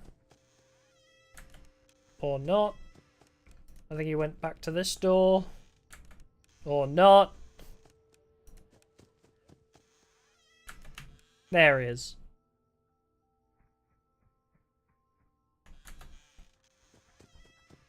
Did he just immediately go straight back to that door? Oh my god, he did, didn't he? Dude is just running all over the place. Just like me. Fredbear, please.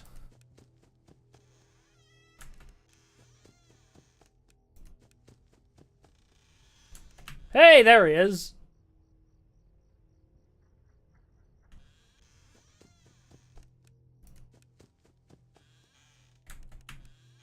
Well, that was a bit slow.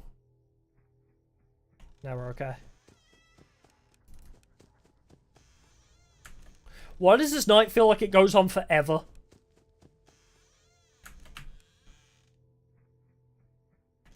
This night is actually so long.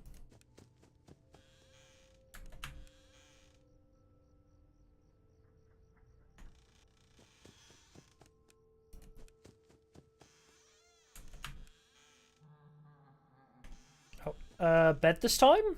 Because you haven't done bed yet. No!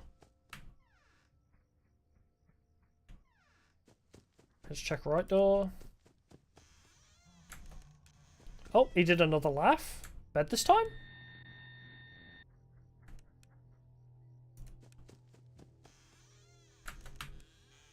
Me trying to keep out my demons. Me fighting my demons on a daily basis. Fnaf 4.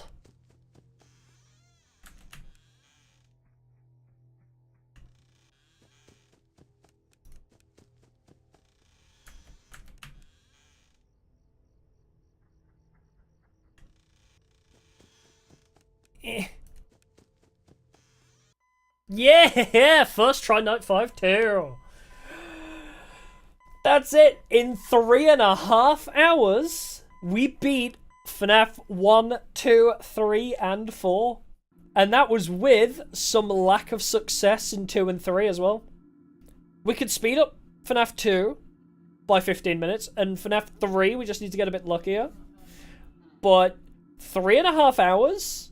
Like, if we could do 3 hours to 3.5 hours during the actual Fnafathon, then we'll be on good pace. That is so much faster than I thought we'd do it. Holy. I'm glad. I'm glad about that. Oh, true, yeah, because we won't be chatting at the beginning for 15 minutes. True, yeah, we can do FNAF 1. Yeah, we can save 15 minutes, yeah. Wow, but there's kind of a baby, isn't he? I guess, it would be minus 15. Because plus 15 would be bad for speedrunning, yeah. It's hilarious! Why don't we help him get a closer look? You'll love it! No, please! Come on, guys, let's give this little man a lift. He wants to get up close and personal. I think during the Fnafathon, I'll just exit out at this point. Like, I don't think we need to see this. I don't know. Do people want to see the lore bits, or should I skip them? Because I might mute the calls and skip the cutscenes during the Fnafathon just to save a bit of time. No! I don't want to go! You had the little man, he wants to get even closer! Hey guys, I think the little man said he wants to give Fredbear a big kiss. This is a terrible idea. On 3, 1, 2... Oh. Nom nom. Was that the bite of 87? You can't not. Every time I see that cutscene, I can't not make that comment. It's so good. It's like one of the top FNAF memes ever. Was that the bite of 87? Markiplier. But yeah, that is it. FNAF 1 took about 45-ish minutes. FNAF 2 took about the same, I'd say, maybe about an hour. FNAF 3 took about 45 minutes as well. And how long did that take us, actually? About an hour? No, not even that, because we skipped a couple hours with Plushtrap, right? Yeah, that took us about, like, half an hour, I think. Genuinely. We were on FNAF 4 for half an hour. Jeez, that's quick. Especially if I didn't die instantly on night 3. Because I didn't die too many times, right? I died once or twice? No, I died once. Yeah, I died once. And if I hadn't died there like an idiot, then we would have saved a couple more minutes. But yay! Alright. Man, I am proud of myself. In one stream of 3.5 hours, I beat the 4 FNAF games that initially took me about 6 hours, was it, to beat? 6 or 7 hours my first FNAF stream was. That's crazy. It's crazy the speed that you can gain by the knowledge that I've accrued by a year of playing FNAF games. Because that's what it is, right? About this time last year, I played FNAF 1, because I was like, oh, is FNAF still scary, like 8 years on, or whatever it was? Because I played FNAF 1 for its 8-year anniversary, and I said, oh, I can't call myself a FNAF fan without beating the first game. I think that's how it started, right? I was like, I haven't beaten a single FNAF game other than Security Breach, so I'm going to beat every FNAF game to call myself a fan. And then I went from FNAF fan to FNAF theorist. Look at me go. And then I did that as like a meme. I was like, oh, let's play the first FNAF game to completion and prove that I am a fan of the series. And then that stream did so well, I did the rest of the series. And then replayed Security Breach over and over again. I played Security Breach so damn much. Like, I think Security Breach will still take us about like 2 hours to beat though. And then Ruin is like another couple hours. That's going to be rough. But we'll see. I thought this would be like a 6 to 8 hours to beat all 4. But if we can do it in 3.5 hours, that means the whole Fnafathon isn't going to be quite as long, because Sister Location's also going to be about 45 minutes. Pizza Sim might be an hour and a half because we have the Pizza Simmy bits to do as well. But yeah. At least I don't need to reset on death. Oh my god, could you imagine beating every FNAF game without dying? Whew. Now that would be a challenge for another day. Holy, that would be rough. The no jump scare percent of the full FNAF series. There's no way you'd do it, especially when it comes to Security Breach, with how tough Security Breach is to not get jump scared in. Yeah, it's gonna be... I don't think I'd ever do that, legitimately. Maybe we'd do a challenge run where we do FNAF 1, but if I die, I reset the whole game. Maybe we could do that. Like, FNAF 1 with no deaths, because obviously I can do it. FNAF 2 with no deaths, FNAF 3 with no deaths, FNAF 4, like... That could be fun, but I think after the Fnafathon, as I said, I may get a bit burnt out with FNAF, so we may need to take a break before we come back and do different challenges. But we'll see. We will see. But for now, that will about do it for the day. Thank you for coming. It's been a pleasure. Return tomorrow for more streaming goodness. It won't be normal time. It'll be a bit later. 9:30 or 10 p.m. we'll start. And... we should beat, hopefully, yeah, so we'll start about 10, beat Sister Location by 11, and Pizza Sim by 1 a.m, hopefully. I wish I didn't have to start late. If I could start at a normal time, it wouldn't be so bad, but yeah. I won't be back until a bit later tomorrow, as per usual, but yeah. Thank you. I'll see y'all in the next one. Goodbye for now.